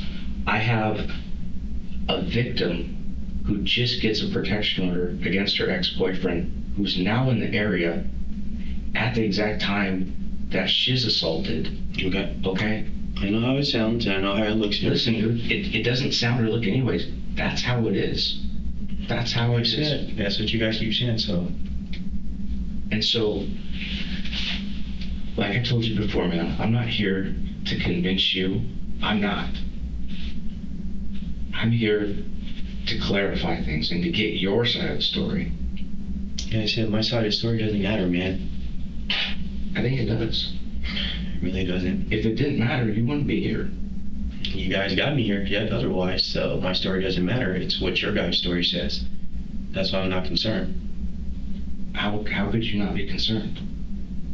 If you guys have all the stuff, use it. If you guys, we're gonna go to trial, use it. If you guys have everything 100%, no questionable doubt, not based on a restraining order, not based on what you heard or seen or anything, do it. I'm not one to shine away from, people making accusations and all this stuff against me, whether you got proof or not. Show me, give me, give me everything. I want to see the same thing from the same side you're saying it from, because your guys' side is up there saying we have your hat, which I don't wear. I don't own any hats besides the ones in the house. Maybe a couple beanie ones that pull over, but I don't wear them. What do you mean beanies that pull over? Like the one with the ball or the ones without the ball. They job hats or something. I don't know what they're called. Okay. Construction people wearing the black ones. Mm-hmm. I don't know the words. Beanie hats, I call them. Beanie hats. Beanie hats. I got 2 regular hats hanging up on the wall next to a fillet knife from Alaska in the living room. You guys see that above the dog cage. Other than that, I don't own any hats. Mm-hmm. I only have 1 hoodie and 1 black jacket, which is there in the living room or there in the bedroom. I have 1 pair of blue jean pants right there. All the other clothes are on the shelf in the bedroom. Box of socks right there. You got all the stuff over here in the other room. Left bed is all my clothes. Right bed is all the bedding. Camping gear left next to the bed floor. Shitload of blankets and pillows. So your guy's story is up there saying you have my hat with you. Okay. You guys said you looked at all these cameras and everything and seen I do this and that and yeah, okay. Cool. Oh. Now, I want my fingerprints on that stuff you're saying I threw. I want to see that fingerprints. The thing you threw, we never found. You guys said I threw stuff, so No, if I threw stuff. I said you threw an item. Oh, well, if I threw an item, go get that item and show it to me. I looked, I didn't find it. Okay, like I said, I want fingerprints. I want everything. I don't want just one because it takes 2 things. I want 2 things to prove that's exactly what I did. Is what you guys saying. You guys are saying that you have all this stuff, but like I said, I've been taking walks and stuff for a long time, and you guys never said nothing else about that. You guys never said nothing about the first walk past the field and stuff. You guys never said nothing else. You guys are up there aiming over here, and that's where you're trying to steer me. And I'm up there saying, hey, I admit I was around that area. I don't care if I change the story once, twice. I admit I was around the area. I admit I've been at the house.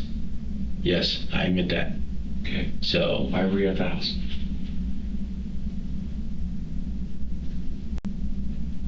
change clothes, sleep, drink. That's where all my alcohol is. How much are you drinking every night? Before I came here today, I had half a rack of 12 pack of Bud Light, one double shot of Jack Daniels. The night before, I went to work and I got dropped off. I left my impact wrench in his van. So I drink except the day before I didn't drink because I wasn't feeling good from the coke, the dry coke stomach part, the beer gut or the beer shits. But Tony, is the alcohol and the coke affecting your judgment? I don't know. I don't think it is. I don't know. Like I said, let's be honest, man. I do dumb shit when we drink, right? I don't, like I said, you're up there trying to flip this around. It's either this or that. I don't believe drugs and alcohol affect anything with me because I've been doing them for, I just do a couple lines of coke. I'm not doing an ounce. I've never done coke, right? But I've done alcohol. Yeah, alcohol. I can tell you right now that when I drink alcohol, sometimes I say and do dumb shit. We all do. I don't say and do stuff. I just think dumb shit. Okay. I think dumb shit, and what I think is just the shit from the back of my mind coming out to the surface, so I can hear it. But do I respond on that? Do I act on that? No. Fuck no. If we responded on everything we ever thought, half of us would be screwed. You know, there's a difference between thinking something and doing something, and I know the difference. I don't think nothing, and I won't do nothing that, you know, if I don't think about it. And I don't think nothing, I'm not going to respond to everything I think. It's like, let me ask you this. You said that if I can show you your fingerprints, then what? Then you would accept that you did this? no, man. Like I said, I don't get that. like I said, I don't even remember how fucked up I was the other day. And exactly, that's why I have you here right now. That is exactly why I have you here, okay? Because if you're fucked up and you're doing shit that you wouldn't normally do, that's something I need to know, and that's something he needs to know. I was fucked up the other day. I don't remember that day, to be honest. I know I went to work. What day are you talking about? You guys, whatever day was Friday, I went to work. Okay, what about in the early morning when you're up at Cedar? Are you fucked up? Yeah, I was already fucked up. Okay, I think I slept for an hour, maybe. How fucked up are you when you're at Cedar? Just walking, man. I'm fucked up enough that I sweat.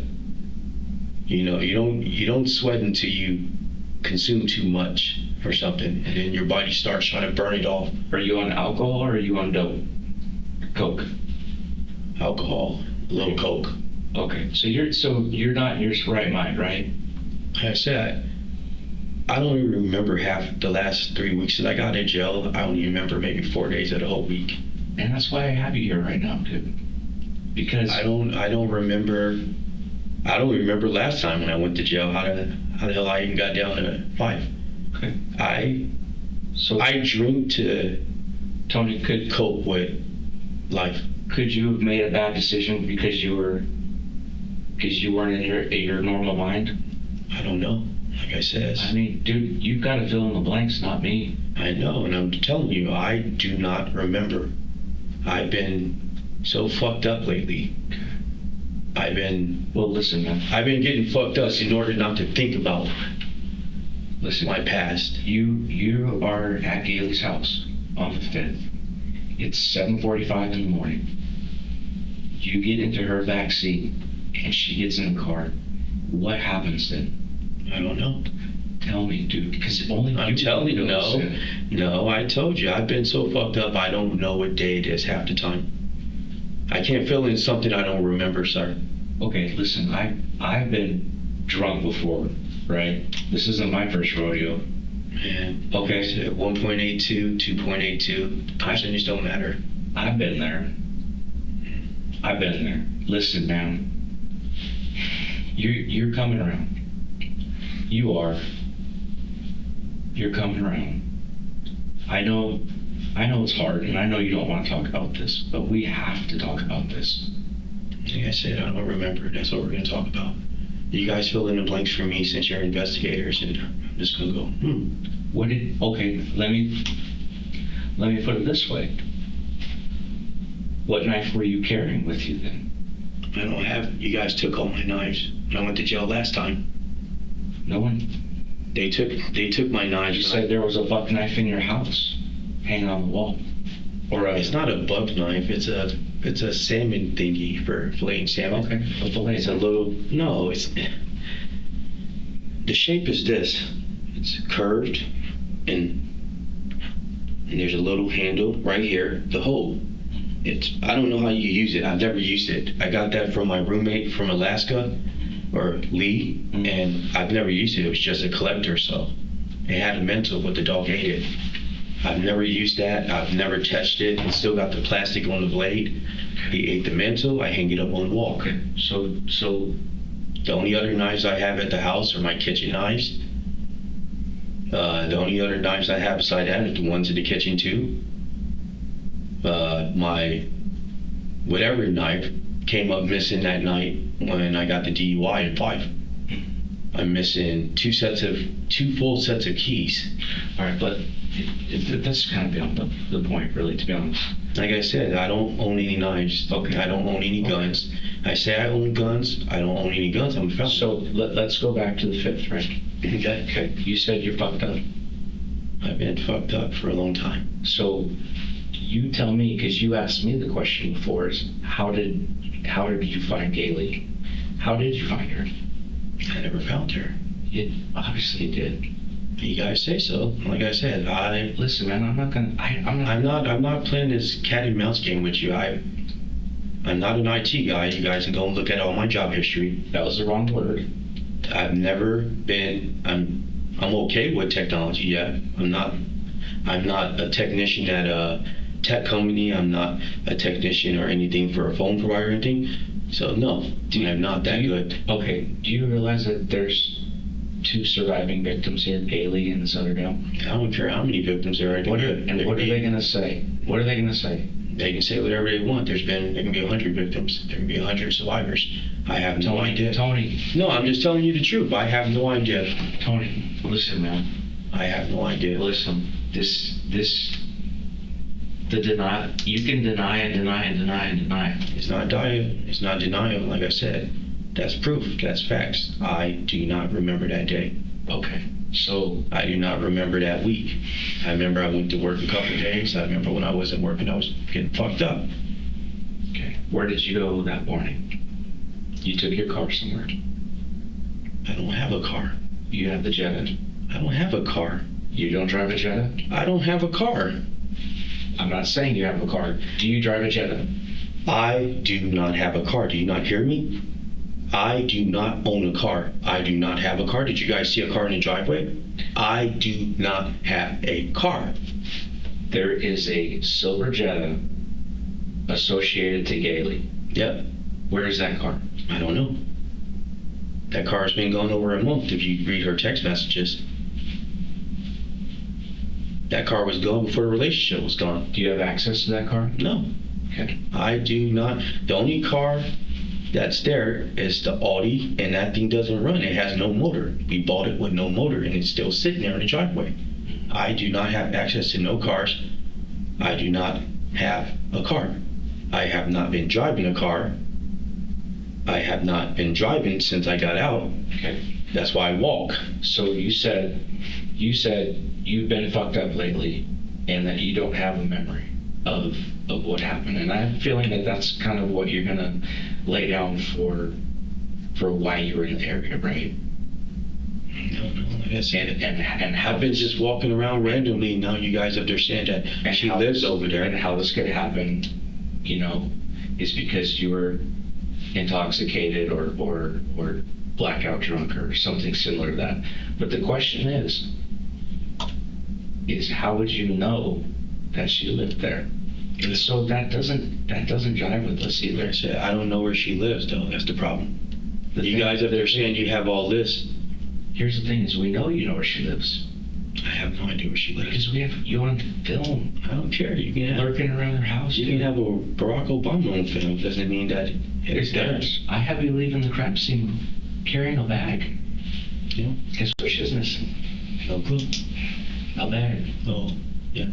Okay. Okay. Okay. So all this evidence that we have and all of your statements that you've made tonight haven't answered any questions, just made it worse for you. Like I said, you guys can say worse or whatever. Like I said, I have no idea where she lived. I haven't had contact with her. I haven't contacted her family or no one. So, like I said, I thought I was here on a probation violation, and now you guys are throwing all this at me.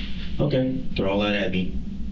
I don't have no idea. I thought you guys would arrest me for the probation violation because I know the neighbors across the street been watching me. I know that. I know Angelina was up there sending her pictures. I know that. I know all this. I know all this very well. How do you know this? Because they told me. Who told you? She did. Angelina? Mm-hmm. Okay, what'd she say? I heard from Mo that Gailey had said she knew I was over there, and the only two options is either Lee or Indy. Those are the only two people that I've gotten into it recently. And it's the only thing that makes sense. But since Lee hasn't been there since the 23rd, the only other option is Indy. Indy's been there 8 times. She picked up Black, she dropped off Black. She picked up Brad, she dropped off Brad. So, like I said, when I talked to Indy that Monday when I got out of, or that Monday, I went and talked to her, and just the way she was talking and stuff, she rolled up her window. I said, okay, I just walked away. So that right there tells me, okay, for one, conversation's done. 2, whatever we had communication-wise is done too. And I accept that. I walked away. I didn't stand there. That's it. So it's just basic logic, man, that if one person didn't say, now, he also said that she had said I put my hands on Lee. I've never put my hands on Lee or Mo, ever. I asked him to please vacate the premises. The first of the month is coming up. His money will not be accepted and to leave. I asked Black the same thing, but Black is using the restraining order as a loophole. I know Black hasn't paid her. I know Mo hasn't paid her. Mo tried paying her, but she said, no, I want you to consider other options, and she gave him time. That's what he said. That's how I put together all my facts on everything that's going on. That's how I put together pieces of a puzzle. Now, I have not, those are my friends before hers. I've known them way longer than her. I introduced her to them because she didn't know anyone out here in order so she can feel like she has somebody to communicate to. That was the plan. If I'm in jail or I'm busy doing something, she can call my friends and they will help her because of me. That's it. But the minute she starts trying to fish for information on me and all this other stuff, they're going to tell me. They're not telling me to snitch. They're just telling me, hey, she's up there saying this and that. And I go, okay. I go, well, it's Indy. That's the only person it can be. Okay, give me a minute, okay, dude? Yes, sir. Do you need anything? No. All right. Yeah, just everyone. Is that your necklace? Yeah. You guys can take it and put it in your thing if you want. Is that 1 asterisk? Yeah. All right. Give me a minute, all right? Yeah. You want any food or anything? No, I don't eat when I'm in jail. Yeah. Give us a second here. Man, this ankle's hurt. Oh, so I can't turn my wrist. Ow, it hurts. You all right?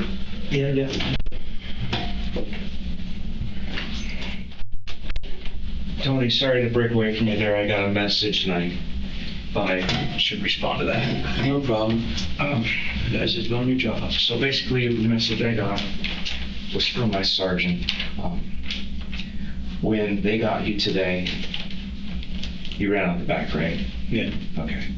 Any particular reason? No. Is that a normal response for you to run? I'm on probation, so my escape plan is to get away. Okay. Or at least get within 1,000 Right. So, So what happens is, I had told you earlier that, we talked to your roommates. yeah. And we also do a search warrant on the house. Okay. And what we look for is evidence. Okay. When was the last time you saw Gailey? The day I went to jail, What day was that? November 15th November 5th? October 5th? or October 15th. Okay, you never saw her after that? Nope. All her stuff she left at the house is still there. Anything, furniture and stuff is still there. Everything back is still there, yeah. Okay, so when you came back to the house, you said that was right after jail. That was right after jail, the 23rd. That evening I came back late because I went drinking first. Okay. And she had moved out, and you said that she never came back, right? That's from my, yeah. They said the last time she came was the 23rd. Okay, so the 23rd. Okay, so the reason I ask those questions is because when we're responding to something like this, we do search warrants, right? We're looking for evidence. You know. And I had told you that in the Ring camera, we have you crossing Cedar and it looked like you were carrying a bag. Okay. Okay. Now, I was wondering what that bag was. I wasn't sure if it was yours or Gailey's. And And she bought us fanny packs and bags. okay. And And blue so- bags and matching fanny packs. So when the officers are doing the search warrant, guess what they find? They find bag. They find Gailey's bag. Okay. And guess what's on it? No clue. Blood. No. Okay. And obviously when you cross the street, you're carrying her bag, right? Mm-hmm. Okay. And so, I think that that's obviously something we should talk about, why you have her bag. Bag was already at the house. Okay. Well, I know it wasn't at the house. It was at the house. Do you want to know how I know that? You're saying you got it on camera and stuff. So. No, I don't have it on camera. Based off of the date of the registration in her vehicle, Mm-hmm. it was past the time you came back from jail. And so it was just recently bought. And there's no way that she could have left that bag at the house when she had actually moved out and not returned. Okay. Okay, so I know for a fact that based on the date of the registration of the vehicle and it being at your house, that it was after the time you said she should be there. Okay? So obviously it was brought there by you. I have no idea. Okay. Your defense that you're going with right here, it's not going to work. You know, there's no defense. Okay? Because you saying you're blacked out or you can't remember, Mm-hmm. it doesn't work. Okay. Okay? So I have you running with the bag, and then I have you on the spirit video carrying a bag, and then I have the bag back at the house that we know is Gailey's. Okay. Okay? And we're going to test the blood, and the blood's going to come back to Gailey. Okay. Okay?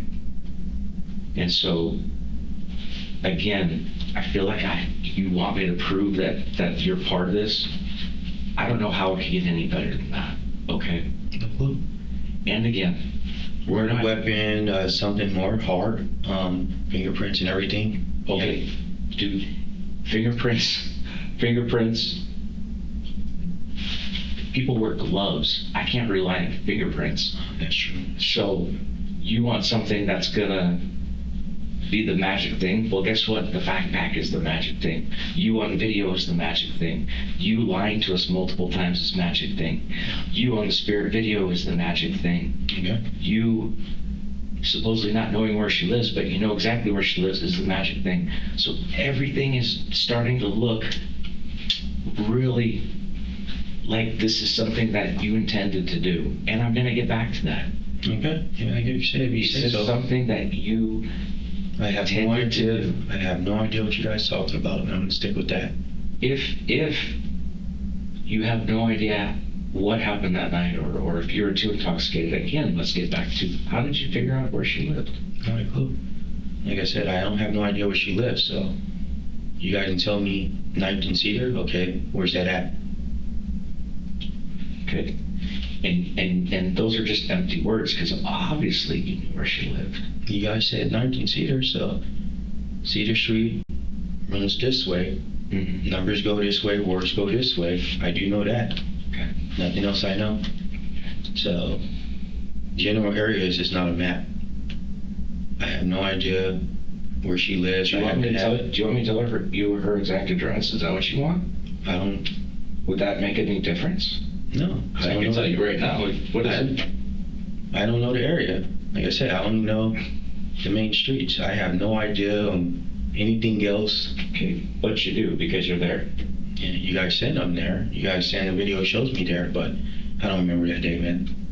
So you guys can say I was there 100 times. You guys can show me a video of me. It's like that blackout drunk night that you wake up and everybody said you did this and you don't believe it and somebody showed you proof. What about, like, damn. What about 3 days prior to that, when you broke out her windows? No idea what you're talking about, man. So you're just gonna say you're just blackout drunk. You're not denying you did this, but you're just saying you were blackout drunk. I'm up there saying I don't remember.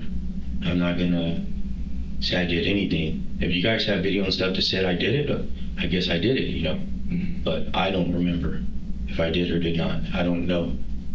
I get fucked up every day. So when Gailey dies, which she's going to, she's gonna die. Her brain activity is minimal. They got her on basically life support right now, and that's the only thing keeping her alive. My heart goes out to her family. My heart goes out to her.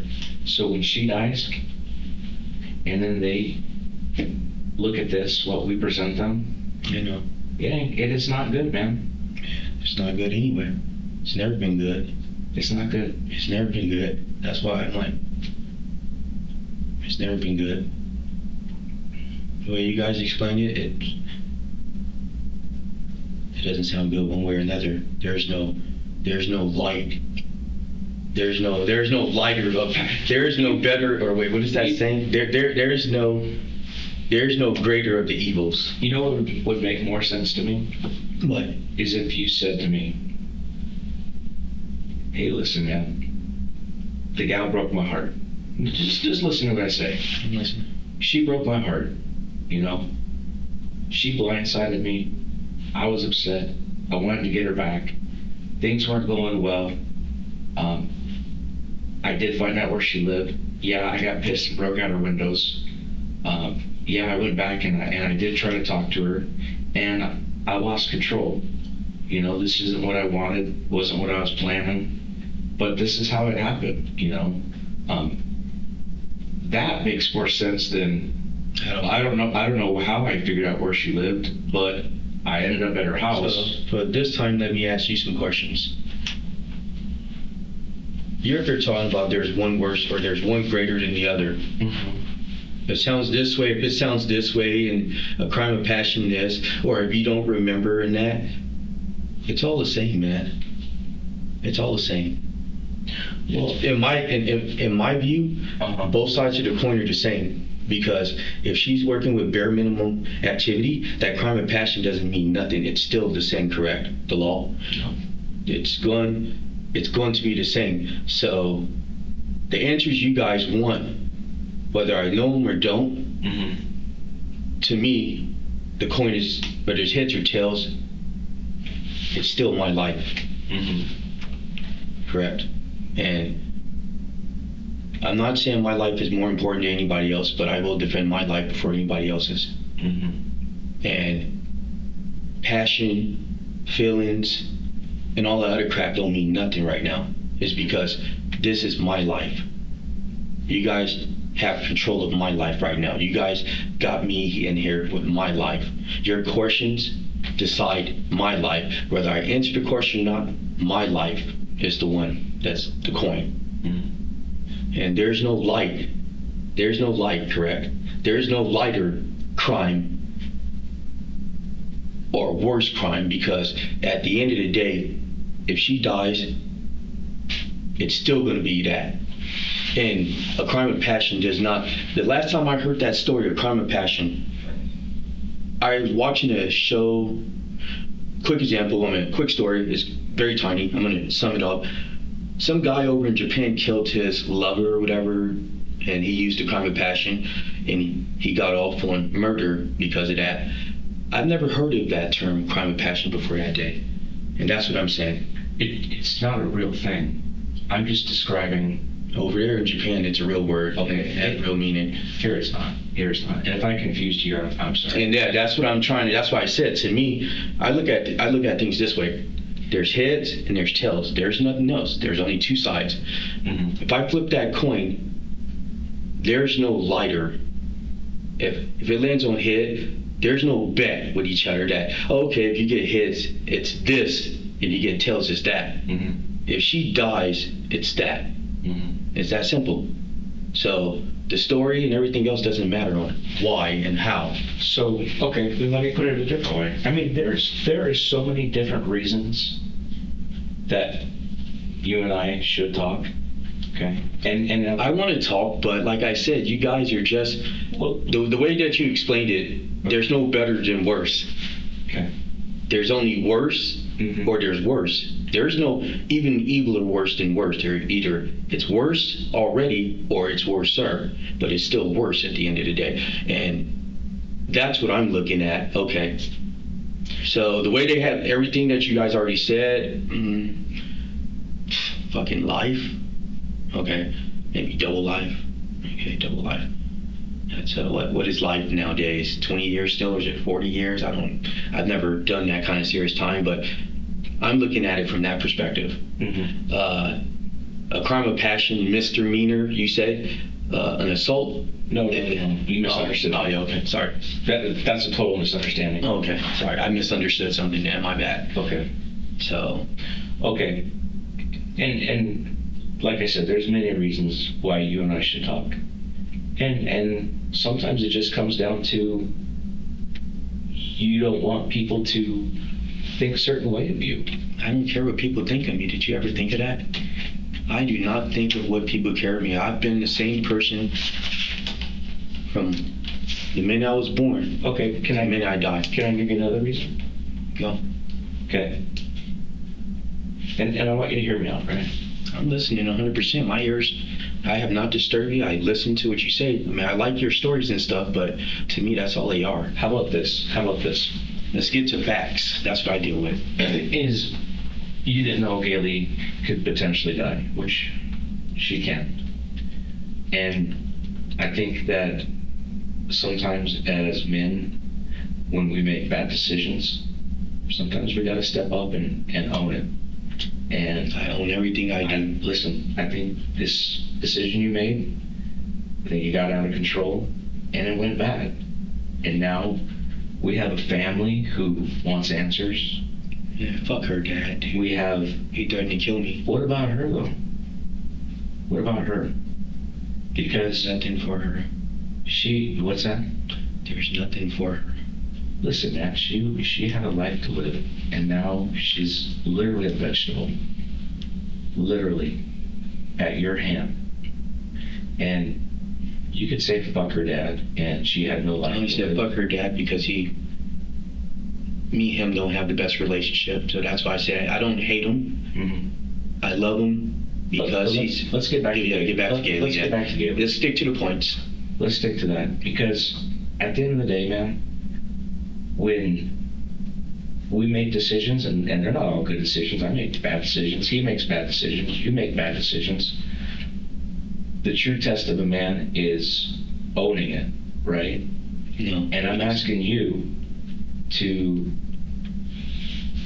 own the decision you made. I mean, right now you're just telling me that you were blackout drunk, and that's not owning a decision. That's kind of relying on I don't even know how to describe it, but that's not fair in any way. Blackout drunk is blackout drunk. Whoever complained about being blackout drunk, that life wasn't fair that night. I've been blackout drunk and I never hurt anybody. I've been blackout drunk and I hurt people. Who did you hurt? I just hurt somebody before. Okay, because I watched those videos and you didn't look blackout drunk because you were walking just fine. And you were running just fine. My tolerance is very And you high. were tucking that bag under your shoulder just fine. And then when you're walking home, you're walking just fine. My tolerance is So very high. So you tell me- you can't say because my tolerance is high. That's the same thing the fight cops tried saying. Because my tolerance was so high, they said I could take the field sobriety test, but then they held me in the car, and then when the other person came to get me, to bring me to Tacoma, what they did then was, oh, that was that person that said that. So I'm not listening to your guys' stories anymore. Like, I stick to things called facts. Okay. So I'm gonna no, let me finish. So here's the facts. Regardless of how much evidence and everything you guys got, okay. Like I said, I'm not stupid. Number two, what good is you guys knowing it's not going to help you? It's not going to help you present it any different or any better, correct? It's going to get presented as everything is seen and how it happened in order, correct? I wanted to give you your side of the story. That's not the reason you're here. My side of the story does not matter. I don't remember my side of the story. And if I do, what I'm going to stick to is the facts of time. You guys want me to say something? I want to get to the facts. Okay, what are we looking at? What's the crime? What is the time? What do you mean the time? You know, if I'm gonna have to go to prison, I want to know how long I'm going for. If I want to have to go to jail, I want to know how long. I want to know what crimes and stuff and what they're going to try to charge me for. And that's the facts. That's what I can weigh on. Mm-hmm. That much I can weigh in on time and the crimes and all that. Mm-hmm. The story and stuff doesn't matter to me. Mm-hmm. It doesn't matter. But at the end of the day, like I said, my life, regardless of anybody else in this world, the way I grew up is your life is your life, and don't let nobody take that from you. Let me answer your question, because you gave me a question, so let me answer it. Okay. The charges right now are assault first ×2. If she dies, they have to determine, do they charge you with murder first or murder second? And I told you what the difference between the two is. Yeah. One is planned and one is unplanned. Okay. And the reason that I brought you in here was so that you can tell me your side of the story, whether you planned it, whether you didn't plan it. Because I know it was you. You know it was you. You've already admitted that you're blackout drunk and don't recall things. So, with that being said, I take whatever you tell me and I tell the prosecutor, hey, listen, this guy, in the beginning, he didn't want to come around, but he owned it. He told me what happened. He said, and then I'm going to tell her your side of the story, and then she's going to determine what time you'd mentioned, right? Okay. So she's the one who determines that. I don't have anything to do with time. I have nothing to do with that. People who sign deals and stuff all the time, so I want to know times. And if I don't know time, I don't remember the story. You know, the reason why, because to me, that's all I care about is the time. I know it's gonna be a fucking long ass time. I know that. Let me answer. Let me tell you this. There's a guy, very similar situation to you, right? I had him in here and I was talking to him. His partner, who didn't do the main thing, he talked to me, and he ended up getting, I want to say 16 years. Is that a third off? Or quarter? Well, I'm not positive, but anyways, he got 16 years. The guy that I talked to, who told me to fuck off, he took it to court and he got 60 years. Okay? So who got the better deal? The other guy did. Okay. But there's only one person here, so there's no other guy. Right. But you're in a very similar situation to where you have a decision to make. Do you tell the truth? Or do you hold to your story? And I can tell you right now, do you remember that baseball story I told you? Yeah, window. That was for a reason. Because you're in that situation right now. It's like, do you own it? Or do you lie? That's your situation. So how long are you guys gonna be holding me for? Tony, did I answer your question? You answered my question, but I asked another question. How long am I gonna be held for? We're just gonna sit here until you guys get all the stuff, and then you guys gonna take me to wherever the hell you guys gonna take me, and then I go before the judge, you know. Okay, so I'll answer that question.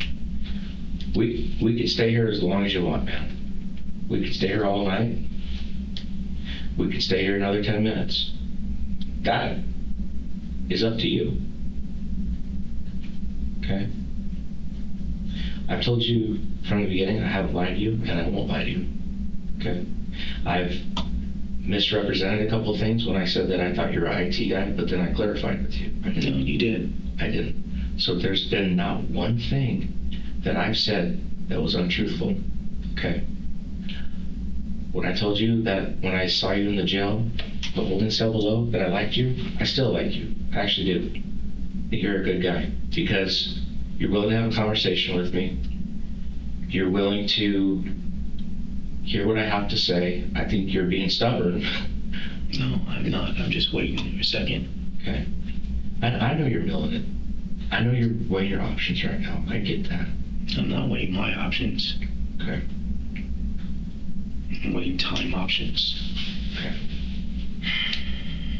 And I get that. I don't have a cigarette, so. I can get you a cigarette. They allow smoking here again? No, we'll go outside. Let me smoke a cigarette. Okay. I know I can't have alcohol in here, so. I'm gonna get you a cigarette. Thank you. And Let me smoke that cigarette and how about this? I'll give you your. Listen to me. Here's the thing. I don't want to take you downstairs and then give you that cigarette being off camera because it's not good. No, you need everything on record, I know. I do. So once we're done talking, I'm gonna give you a cigarette. Okay. I'm gonna give you 2. Okay? I appreciate it. By the time I finish smoking those cigarettes, I think all my options are done being weighed.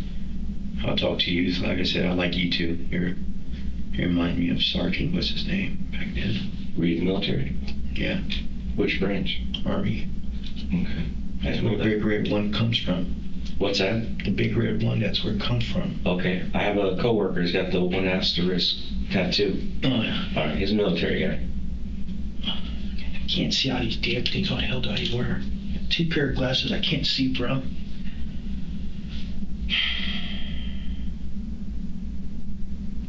Yeah, I'll smoke a cigarette and I'll talk to you guys.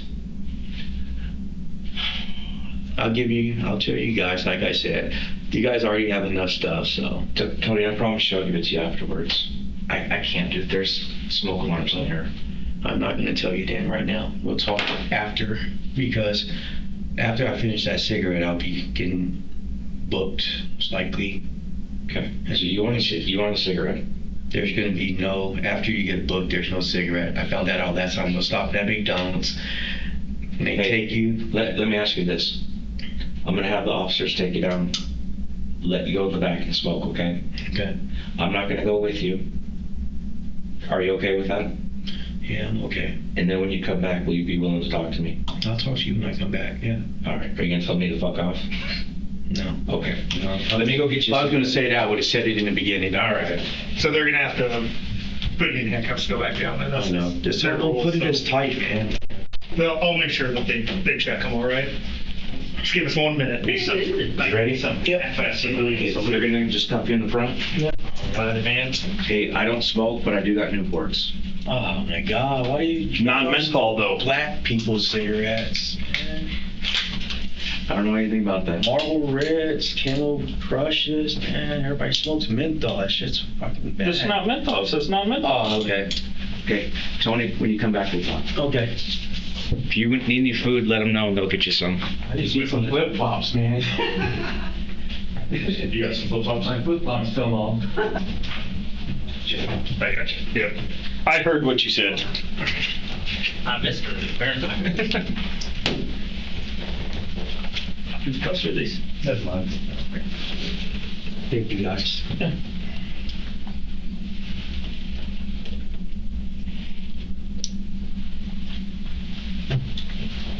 Sure. Thanks, Vincent. Closed? Please. So where's your Detective Shank. How you doing, Detective? On the second Moss. Detective Moss. I smoked a cigarette. Now it's time to talk. I keep wanting to go. Like I said, I don't run for nothing.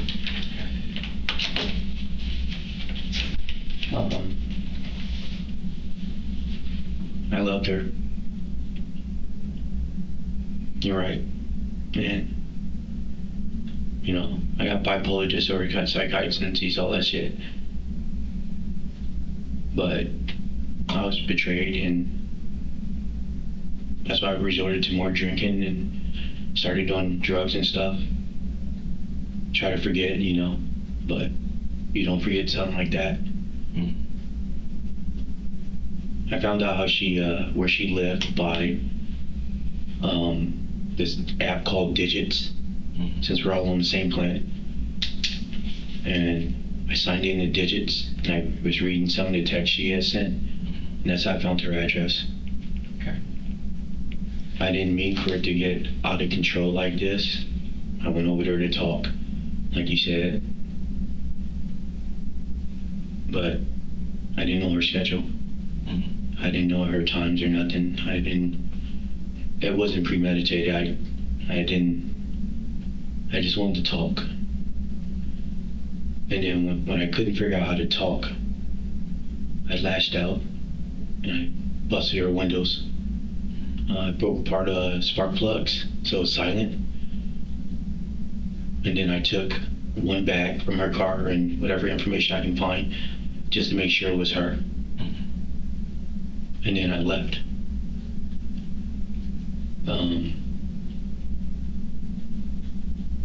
I walked around for a couple hours that first night.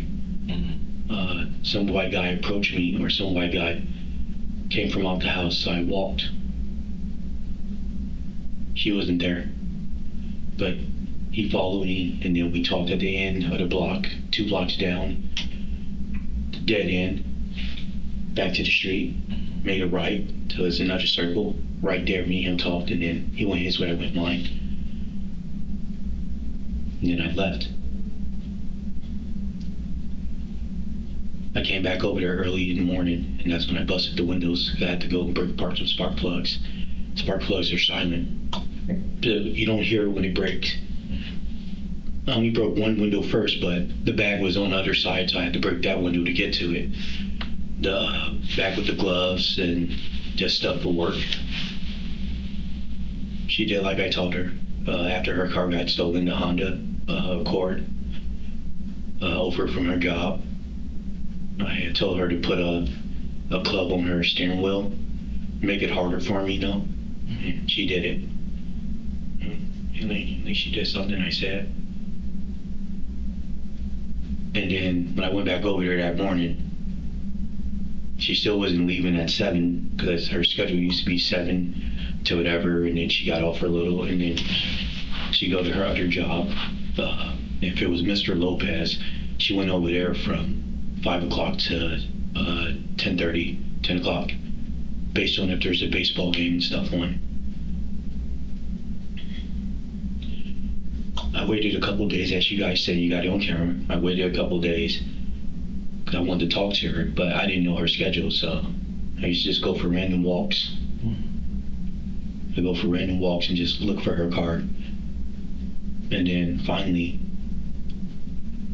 I went over there and I put stuff on the ground from a red truck that's parked over there in the front. She parked right in the middle. I put stuff on the ground so she couldn't park there. I figured she's not going to be able to move it. So she parked farther up, closer to the red truck. And then after that, Mo had said her windows had got broken. I already knew. I just didn't say nothing. Just kept drinking and doing coke and stuff, just trying to smoke weed, just try to stay in the zone. And then I awakened one morning early. I think I left the house at 5 in the morning. I just walked the whole night. I walked. I seen her car parked in the back. So I knew she's going to come out, but I didn't know what time. I walked from 5 to, it was damn near almost 8. And then finally she came out, and I went to try to talk to her like you said. But I didn't see the person standing there on the other side smoking a cigarette, the woman who got stabbed in the hand. Me and her trying to talk, but the lady had came up, and she said she was calling the cops. And after that, that's when things just spun out of control. I tried telling her to get in the car and let's talk real quick, but she said no. The lady kept on intervening, so I told the lady. She pulled out her cell phone and started trying to record it. And I said, if you record it, now you want to get a part of this. Me and her, I want to talk to her. And the lady just wouldn't. So I grabbed, she called 911 already. I grabbed her phone and hung it up real quick. And then I turned back around to talk to Gailey, but she was trying to run, so I went over there. And after, I don't remember when the knife got in my hand, but I held her for a second. I was trying to tell her, just let's talk. And then after that, because the lady kept intervening and screaming and stuff and yelling for help and stuff, I just lost it. Because she was intervening with me trying to communicate to her and just let her know. No, I just told her, I was just trying to tell her, I don't want you to, you're not taking my dog. You're not taking all the stuff I paid for. I have all my receipts. I keep all my receipts. That's why I have them. And it just felt like she was trying to take everything from me for zero. She already got the house, which I already paid, and I've been fixing up for us and everything. And I don't remember, and all of a sudden, she was just bleeding. She was bleeding. The lady screaming. That's not how I intended it. My mind goes black out sometimes. And I just don't know what I do then. The reason why I said me and her dad don't get along, because when she told me all this stuff about the cheating and everything, my mind went black out then. And I grabbed her by the middle of the neck, and her dad seen that, and he grabbed me. But I'm quick to react. I flipped him over, and all of a sudden, when I came to, I was choking him with one hand, holding him down on the bed in the second room, across from our bedroom. That's why me and him don't get along. He did the same thing in his marriage. He was a womanizer. He knocked up his wife's youngest sister. They had a baby, and unlike them, I like to confront. I like to confront first, and I like to come up with solutions on how to prevent. But they don't do that. They just ignore. And it hurt me that the way she, like when she explained everything she did, she doesn't even hear herself, how it sounds. It just sounds like no feeling or nothing behind it. It's just, oh, whatever. And I couldn't get over that fact. It was that fact. You're saying it like it doesn't mean nothing to you, but you're the one that did it. I explained to her one time in the car when I was driving and she was in the car when we were arguing still. The way you said, I said, you need a tape recorder and say what you're going to say on it, and then listen to it like that's me saying that to you, and hear how it sounds, how bad everything sounds. You're saying it like it's nothing, and it's way worse. I said, when you were doing those guys, did you keep the engagement ring going? We've been engaged for over 2 years. And I said, most people, if they know they're about to do something bad, their mind should say something. But she just kept saying, I'm stupid. And I said, that's not an excuse. Like, what is the root cause to why you did all of this? Mm-hmm. What is the root? There has to be a root on why you became that way and why you do that. I said, is it me? Did I do something? Am I not doing everything I'm supposed to for you? I'm just stupid. That's not an answer. I'm just stupid. Anybody can say they're just stupid. What is the root to why you do married man? Her answer was, because they don't love me. It doesn't matter if they don't love you. They're married and you know that, and you're still doing that. I said, how long have you been doing all this in our relationship? I said, when I asked you out, you could have said no back then if you weren't ready. I said, it feels like to me it's a one-sided relationship. You have 1 foot in and 1 foot out. And I'm here. Even if I'm drinking and just sitting out there, I was going through something mentally in my own mind. I had a nervous breakdown at my job. I had a nervous breakdown. They gave me the day off. I broke down crying. I could not figure out, because she made me feel like no matter what I did, I didn't do anything. And it killed me so bad that it affected me at my job that my boss let me go home without giving me a point. We're on a point system there. And I told her, I said, I'm going to sit in the living room because I'm processing some thoughts, the past, all my dead friends, all my family dead. I'm not mad at you. I process things different in my head because I'm fighting my own demons. I'm trying to calm down the demons in my mind. I'm trying to get them out and saying it. I'm trying to come up with solutions like I always do. That's it. I come up with solutions. We both agreed that we'll do therapy. I started therapy first. I told her to get a new therapist because she was doing therapy on the phone. I said, your therapist isn't helping if you're still making these decisions. That's clearly that therapist is not doing nothing. The medicine's not helping. I said, if we're going to make this work, you need to come out with all the truths. I want all the information. I need to see all the messages. I want you to delete and block all of them. And then I finally said, a couple days later, a coworker said, hey, I would make her change her number because they still have that number, so they're going to still hit her. And she still responded. The guy texted her. When she told me that, she think it was, I said, call T-Mobile now and change your number. That's the solution, so they don't have a way to contact you no more, and it's done.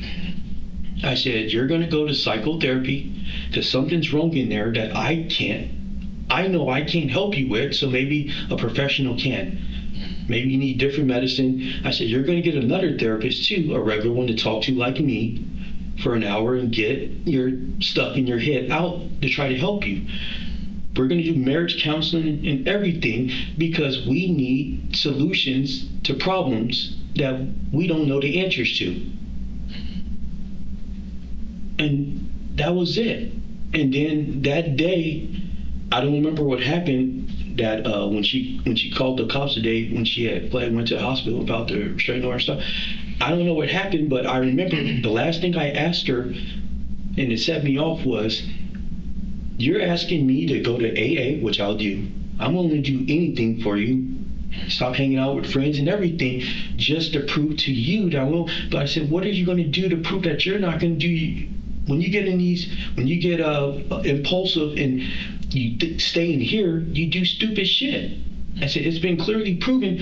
When I let you stay in the other room, and I stayed in the room and we didn't talk or nothing because we needed space, you called that guy. You gave him all my info and stuff.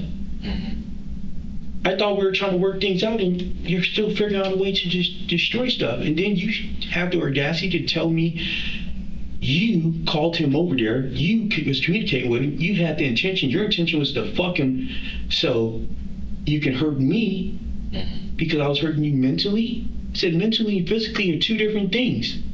I said, and you told him my schedule. I read the text. You gave him my schedule. You gave him pictures of our dog. You gave him pictures of your car and everything. Like, it was nothing. I said, how could you? Do you even know how that all looks when I'm reading this? That's insane. That's damn near insanity because you're making a mistake and still doing the same thing with the same outcome and still doing it. Repeat. Right. So they kind of put you in a tailspin there? My mind, since I found out all this, I've been fighting myself on how to cope, how to deal.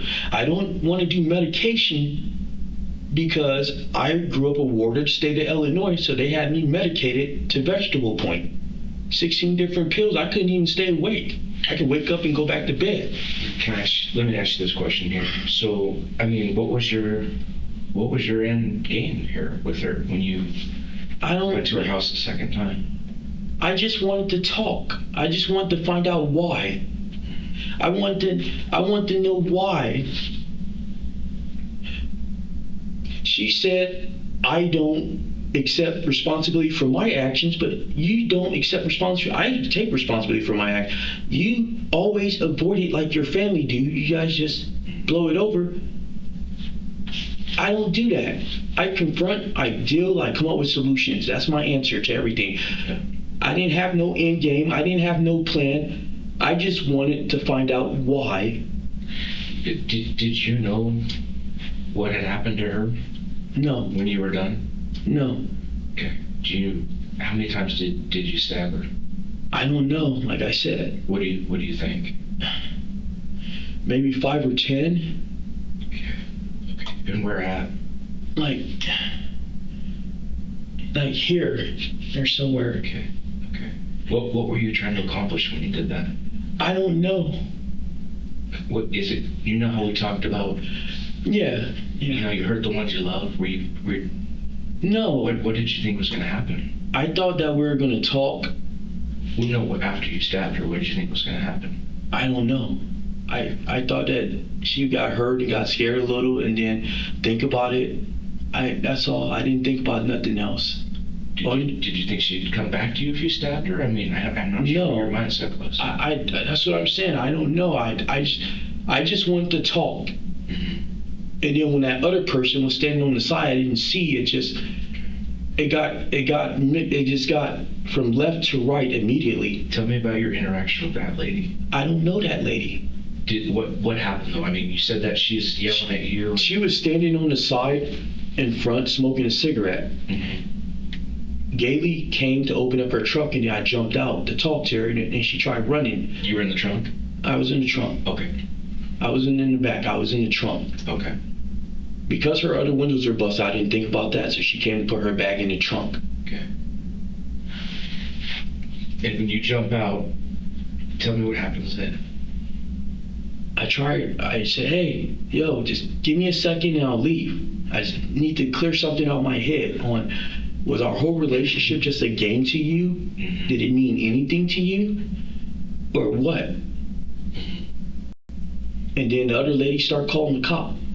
Did you start stabbing her at that point? No, it was like, I told the other lady, just go back inside and let me and her talk, but the other lady wasn't listening. And that's when I pulled out the knife, and I said, hey, go back in the damn house. But then I seen her recording me, and I was like, shit, Okay. more people. Okay. No time. The cops already on the way. There's no time. That's all I knew. And is that when you started stabbing Gailey? That's when I started stabbing Gailey, yes. Okay. Was she outside of the vehicle or inside the vehicle? Outside the vehicle. Okay. And where was she standing at? Open the trunk. So she's still by the trunk. She's still by the trunk. I jumped out. We're both standing by the trunk. Okay. And what kind of knife did you have? It was a DeWalt one I found. Okay. Did you find it at your house or where'd you find it? I found it, my roommate and me found it, Lee, and he was my roommate. We found it when we went to Pick and Pull out in Silicon or somewhere. Can you describe it to me? Black. It's not a long knife. It's like, Is it a fixed blade or is it like a... it's a pocket flip. You open it? Yeah. Where's it at now? It's in the drain. It's everything's in the drain. The lady's cell phone. I walked down the alley. I threw everything. In the drain. Every time I found the drain, I do one thing there, and I do the phone in a different drain, Okay. and I walked like Okay. to try. I didn't take the main street. I took the back roads to get to the keto spot, Okay. and then I walked from there down. So now you've stabbed Gailey and then I understand you run around, but then you come back and the lady with the phone's still there. Tell me about what happened then. The lady with the phone was up here yelling on the ground and still had the cops. So I stabbed her to try to get the phone out of her hand because she wouldn't let it go. Okay. And you did that because she was recording you? I was just trying to take her phone, Okay. and she wouldn't let it go Where did you stab her at? in the hand. And anywhere else? I think maybe I don't remember the hand, Okay. but it could have been twice. Okay. She was stabbed in the head. And then, okay, so the head, when she wouldn't let go, I tried one more time to hit her in order to pull the phone out of her hand because she had a bear grip on that baby. Okay. Okay. And So Gailey was stabbed 37 times, what? to include in her eyeball. Can you tell me about that? Like I said, I blacked out mentally. I was past the point of heated. I was already fucking drunk. I was already, Okay. I just only slept an hour. And then I, just sat there reading and stuff, thinking. And then I just like, oh, I'm going to go for a walk. When you came back and grabbed the phone from the gal and stabbed her, where was Gailey at that time? I think she was she was up there on the ground near her car with the passenger side door open trying to get in to lock it, but there's no window. And I ran back. Her green jacket was on the ground. Okay. And then the bag that's at your house, the gray bag with the blood and the registration? The blue bag. Blue. Is that from, what incident is that from? Is that from the window breaking or is that from the stabbing incident? The blue bag, the blue bag, the bag that's in there, they're both in the fan box in the closet in the master bedroom. or not master, we had the second smallest room because we let Lee have the big room. The room to the right by itself, Yeah, they found it. there's the blue bag was from the window break-in, the one with the gloves and all that crap. Okay. The backpack was from the second incident. Okay. The blue bag with the gloves in it, what's the outside of that look like? It's like a lightish blue, bluish white, I think. Okay. They're both in the box in the room. Can I ask you why did you keep those? I was looking for information. Like what? I don't know. I was just looking through to see what she was doing. Okay. I was just looking, trying to see what was she doing. Because a friend of mine had called me and said that she rented a hotel room. I was like, what the fuck already? Right. That's what set me off was when he said that. I was like, what? I said, how could she all? Would it be fair to say this statement here? If I can't have her, no one can. Is that kind of the mentality you had? I promised her when we first started going out that if any of us fuck each other over, I'm ride and die for life for her. And that's pretty much, yeah, that's what we both agreed on. But it didn't turn out that way. So the way I interpret that statement is that if you don't get her, nobody gets her. Is that kind of what that means? No, it means if one person hurts the other one and it comes down to pain, we both die together. Is that what your intention was when you went there? My intention was just to talk. Okay. But then it turned into a stabbing. It turned into a stabbing because the other lady was there. Did you think about killing yourself? I've tried to kill myself. What'd you do? I drank that drain cleaning stuff, the black one, the strongest one. Is this recently? That was the same day. Same day. I went and did some coke, I drank, and then I started doing some shots of that. I was trying to destroy myself. Okay. Now the hat that was left behind, that was your hat, correct? The yellow one, yeah. Okay. With the whitish gray. I got that at Job Corps a long time ago. Since we're in Wisconsin, it's winter, it gets cold, and that was a part of our stuff they give us. Okay, when I see you running across the street, you're carrying a bag. Is that your bag or is that Kaylee's bag? That's Kaylee's bag. Okay. When you're going back home, I see you wearing dark clothing. Did you take items of clothing off? I took off my hoodie. And my brown jacket. Okay. I had a gray hoodie and a brown jacket, yes. I took them off along the way. And then what were you wearing when you got to your house? Just black overalls. Black overalls. So like it wasn't like just naked body and then overalls? It was a shirt? Did I have a shirt on underneath it? I don't remember if I had a shirt on underneath it or not. Like I said, I didn't. Why did you take the tops off? They had blood all over them. Okay, did you do anything with those? I threw the clothes. I threw one in the, it was recycle. It was yard waste day or whatever, recycle. I threw one in the first garbage I went by, or recycling, or yard waste bin I was out. I threw another one a couple houses down in the next one.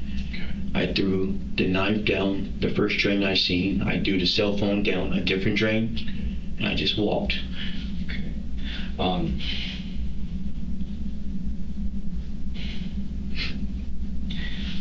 I appreciate you. Like I said, I'm not going to run and hide. You know, I've been confronting. I've been trying to figure out how to communicate this to you guys as best as I can. yeah. Well, you know, I respect you because you stood up and like we talked before, you know, when you make a bad decision and you still own it. You have to. If you don't own it, then you're just running away and you're doing everything everybody else does. And I don't like running away from good or bad. When I do something good or I do something bad, I'm going to take it, you know, I'm going to fess up. I'm going to stand by it. Yeah. And I don't agree with whatever way my mind goes. But all I have is my own mind. So I want to just clarify a couple things with you. Yes, sir. So I'm going to pull up a Google map of the area that she lives in. And I'm going to orientate you to it real quick. Okay. said, I really am sorry for her and her family. But I don't know why it got that far. Well, But like I said, it doesn't matter why, it's the outcome of. yeah, but I think the why does bring closure too, honestly. Not to me. Not to you, but to others it does. I hope it does. Okay. And that's why we brought you in here. Okay, so this is 12. You live about down here. Yeah. This is kind of the vicinity that she lives in, I believe. Right here. Okay. That's the alley. You cross the alley here. I went all the way down. The alley. Is that the alley or the street? That's the alley. Yeah. First house, first thing of clothing. Second thing of clothing was down here. Okay. I'm not sure if I went this way, started cutting because I heard ambulance and fire department and cops. So I either went this way or I went up one more and then I started cutting down this way. Okay. And where did the knife be? It would be somewhere in this vicinity in the drain hole. The cell phone and the knife were like a block apart. Okay. And what's the drain look like? Is it It's the grate? the little metal ones, yeah, just for water to go in. Okay. It's just on the side of the curb. Okay. I threw the cell phone down one, I threw the knife down the other. Okay. Like I said, I walked back different that way because I kept hearing sirens and stuff. Okay, so when you had thrown that item into the yard, what was that? I threw it into the recycling bin or the yard waste bin. One of them was the brown jacket. No, this is from the night that the windows were broken. I see you at 4 a.m. You cross the street and you throw something into someone's yard. I'm not sure. Okay, don't worry about that. I'm not sure the night that the windows were broken. I think it was the rest of the spark plugs because I broke 2 spark plugs only. Okay, where'd you get those spark plugs? From my Jetta. When I took apart the Jetta, like I said, I put so much money and time into it. I exchanged everything out. I replaced everything myself. Okay. And then we went up on a 206 number. Is that your number? No. Do you have a cell phone? Same number I always had. What's the number that you want to talk? 253 And it was 9910. Yeah. Yeah, that's my cell phone. Okay, we have you at St. Joe's for 4 hours. What are you doing at St. Joe's? I never been to St. Joe's. That's what I'm telling you. Her phones, if she signed in on her device, since she's the account holder, if she signed in on her device, it'll show that number on whatever she signed into, and you can sign in to more than one account with digits. Like I said, digits that have all our accounts there. You click the thing to turn them on, and you can look at each one as an individual. Anything that was sent or anything you do on that phone, you can see on the other phone. So I've never had my GPS on. I've always kept the GPS off. I've never had it on. So if I seen that too, that somebody was at St. Joe's, that wasn't me. So at 8:45, a gray Jetta pulls out. Is that you? No, I haven't. The Jetta we haven't had in over a month. Who has it? My friend Fowler has been using it because I let him use it since I lost my job to get back and forth to work since he didn't have a vehicle, and we let him use it. We let him use it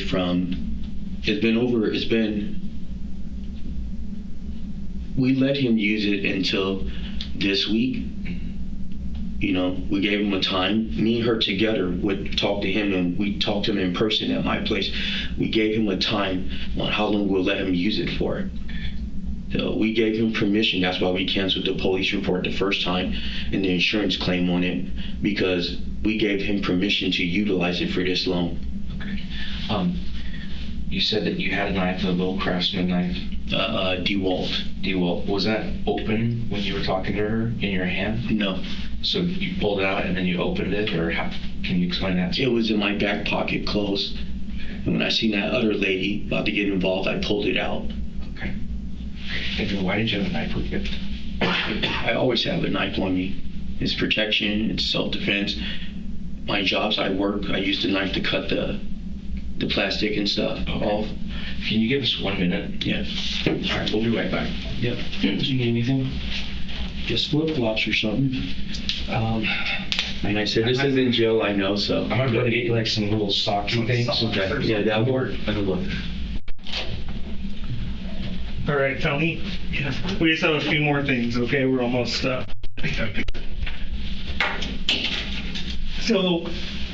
we got to get into a little more just specific questions about some stuff that happened. Okay.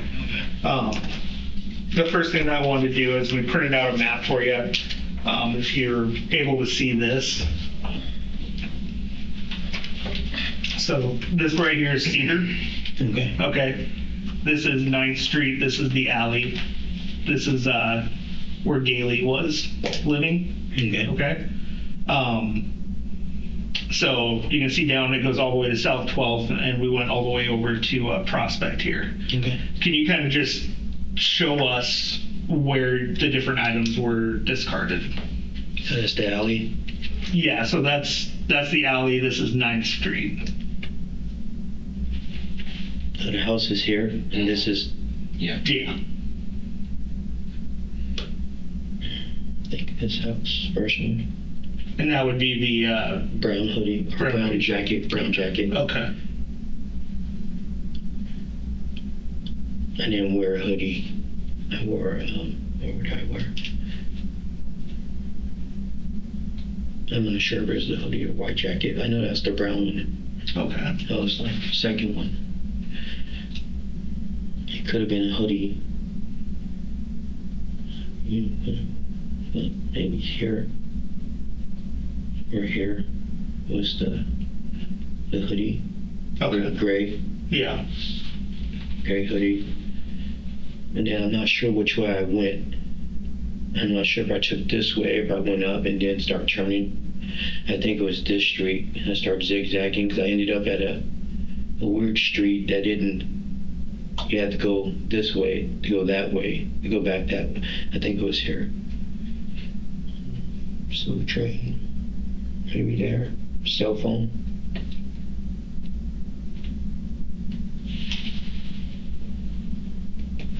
And then I'm not sure like which drain I threw it in. It could have been down Junior.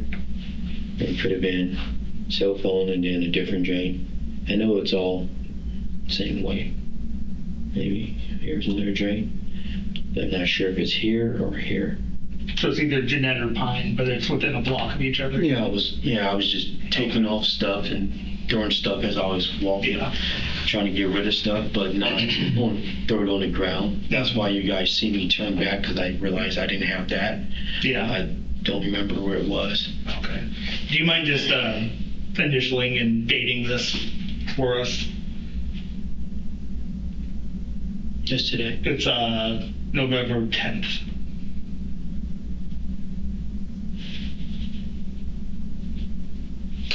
Perfect. Thank you.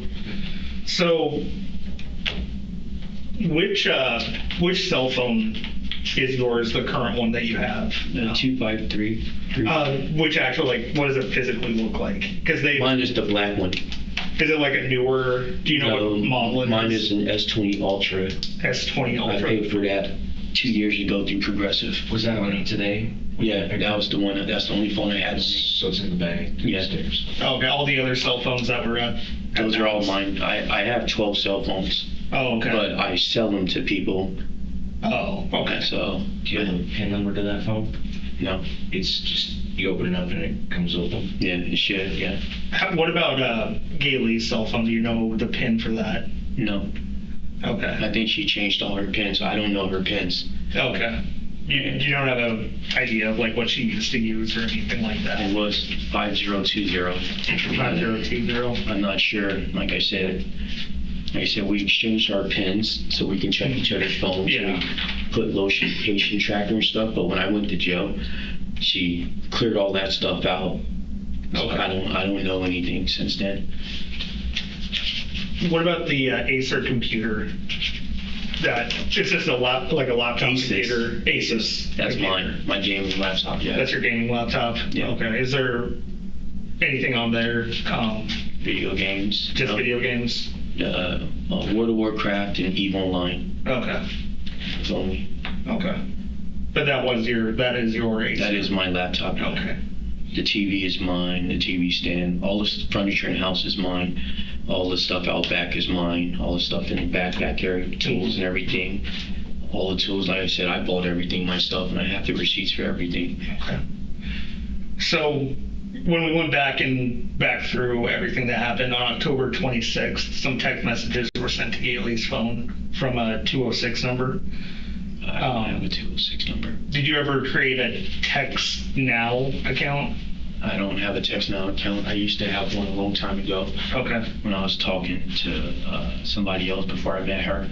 Well, did you use a different name on that Text Now account? No, I always use my name, TonyRicoSanders@gmail.com. Okay, that's your Gmail? Yeah. Just all one word? No Yeah, it's my whole dashes or name. anything? Yeah, Okay. it was easy for jobs to apply for jobs and stuff. If I just had a regular email, I don't have any other emails besides that. Did you have a phone on you when you went to Gailey's house both times?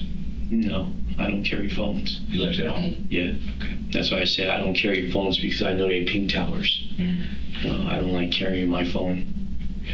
Have you ever heard of a person with the last name Schmidt before? No. Okay. Or the email address, I think it's btadguitarguy21@gmail. I don't know none of those. Okay. After the incident on the 5th, did you talk to anybody about what happened? No. You didn't tell anybody? Like I said, I was trying to deal with my own mind. Mhm. I didn't tell no one. I just Okay. kept to myself, kept drinking more, started doing more cocaine, Okay. just to try to deal with my demons and deal with my mind. And who is Tai Shun? That's my cousin. That's your cousin? Because we saw you had some phone calls with them. Is that just... It was court because Oh, okay. I helped him pay for a lawyer for him out there. He's dealing with something, so we were just talking about that. And Okay. we talk every day just about how's the day going. It's just to make sure each other's okay, because he's all the way over there in Cedar Rapids, Iowa. So since he moved from here, I haven't seen him since I went home in 2018. I went out there to visit him for a couple of days, but like I said, he's the only one I talk to every day. I don't even talk to my family every day. I send them a message once a week, say, hey, I'm good, I'm okay, just working or whatever, and nothing else. And who's Vince? Vince Quigg? That's my old friend, but I don't talk to him. Okay. Me and him haven't talked since we got into it at the apartment when we lived over there. He came by drunk one day and we started talking about the past and stuff, and we just decided that we're better from a distance for each other than. Okay. So I haven't hung out with him. I don't go out drinking with him. Haven't talked to him on the phone or anything? I don't even know his number, no. Okay. So we just wanted to clarify one thing about during the incident with the lady that had the cell phone. Did you actually exit the alley at any point that you remember after you saw that she was filming and calling 911? No, I stood right there. I said, what are you doing? She said, I'm calling the cops. I said, this right here has nothing to do with you. Go back inside. That was it. Okay. When you confronted her directly, I know that you mentioned that you remember stabbing at her hand with a knife. Do you remember any other locations where you would? No, like I said, I don't even remember her hand because I was trying to pull the phone out of her hand. Okay. She was laying down. I was trying to pull the phone, but she had a thing. She was laying down, like on the ground? She had balled up. When I got in front of her, she tried pushing, then she fell down, and then that's when I stabbed her in the hand to pull the phone, but she didn't let go. Okay. When you got the phone away from her, you said, did you delete the call log or? No, I just hung up. You just hung up? I just hung up the phone, took the phone, Okay. then I walked off. And that's when into the dream? Yeah. Okay. Or no, the clothes and stuff first. Well, yeah, And then, yeah. Okay. Did it go into water, you think? Yeah, it went in the water. You heard It was raining that day. Yeah. It was raining. Same with the knife into water. It was raining, yeah.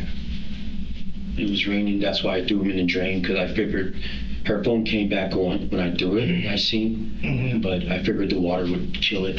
Did you get wounded at all when you stabbed them? No. No one's okay. No. I just, like I said, I just walked off. Mhm. And I came back because I was looking for the thing that was on my head, and I didn't see it, so I just walked off. Okay. Is there anything that you want us to know, or that you think that we haven't covered? I told you guys, man. I told you guys everything.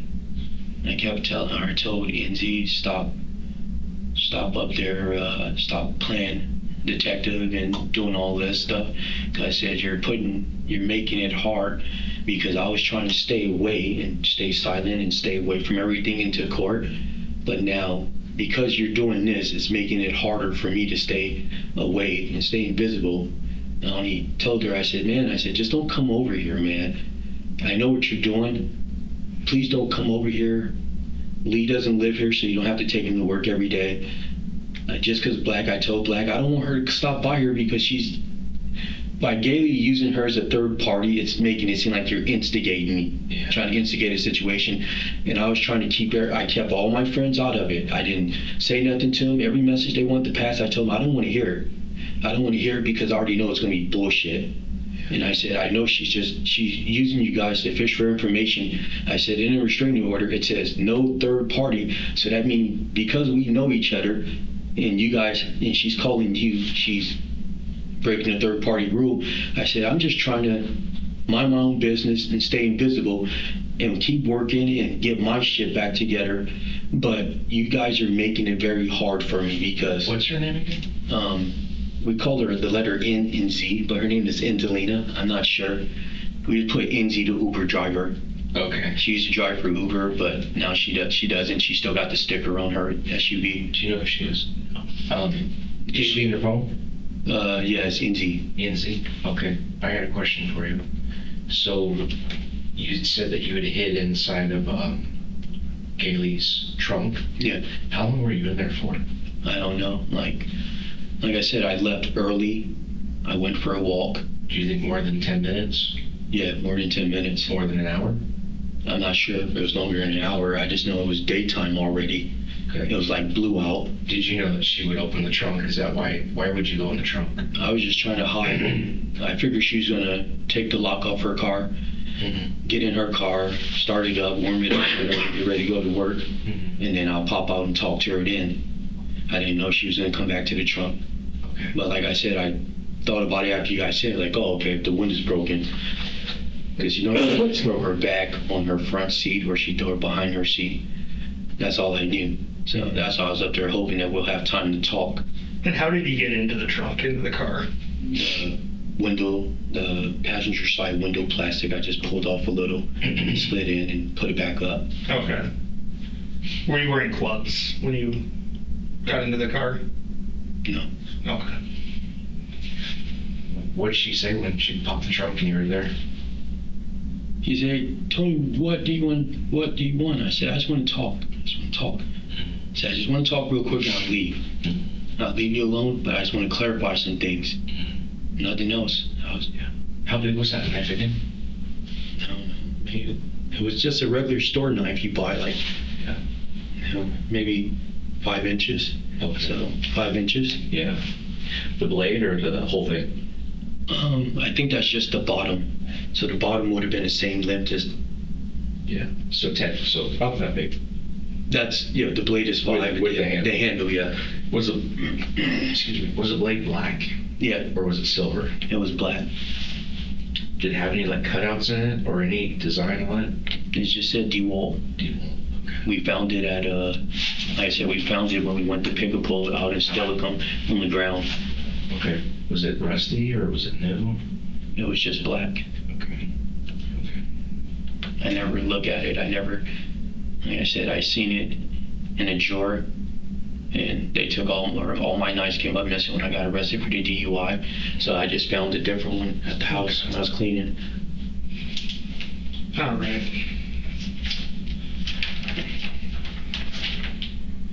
All right. Detective Shane, do you have anything else?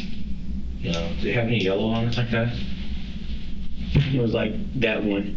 Did it have yellow? Yeah, DeWalt was yellow. It was like that one right there. Okay. Did it have the little cutout like that too? I'm not sure. Like I said, we found it on the ground. All right. Here's the thing, man. I've been 100% with you the whole time. I know.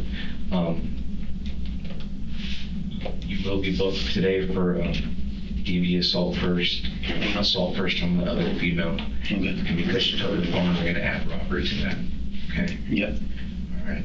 I appreciate you talking with us, and I think that even though I know you're not a fan of the family, I think it's going to help them. Okay. No, like I said, I'm not a fan. It's just we have different ways we handle things and do things, and I just don't get theirs. Okay. Do you guys have socks still? You know what? I forgot to look, but I'm going to do that right now for you. Yeah, we'll go. You guys, when I go down, can I use the bathroom? Yes. I'm going to give you a cigarette too. Okay, thank you. I appreciate you guys. Like I said, I just wanted to get it all off my chest anyway, so. Tony Sanders was sentenced to life in prison.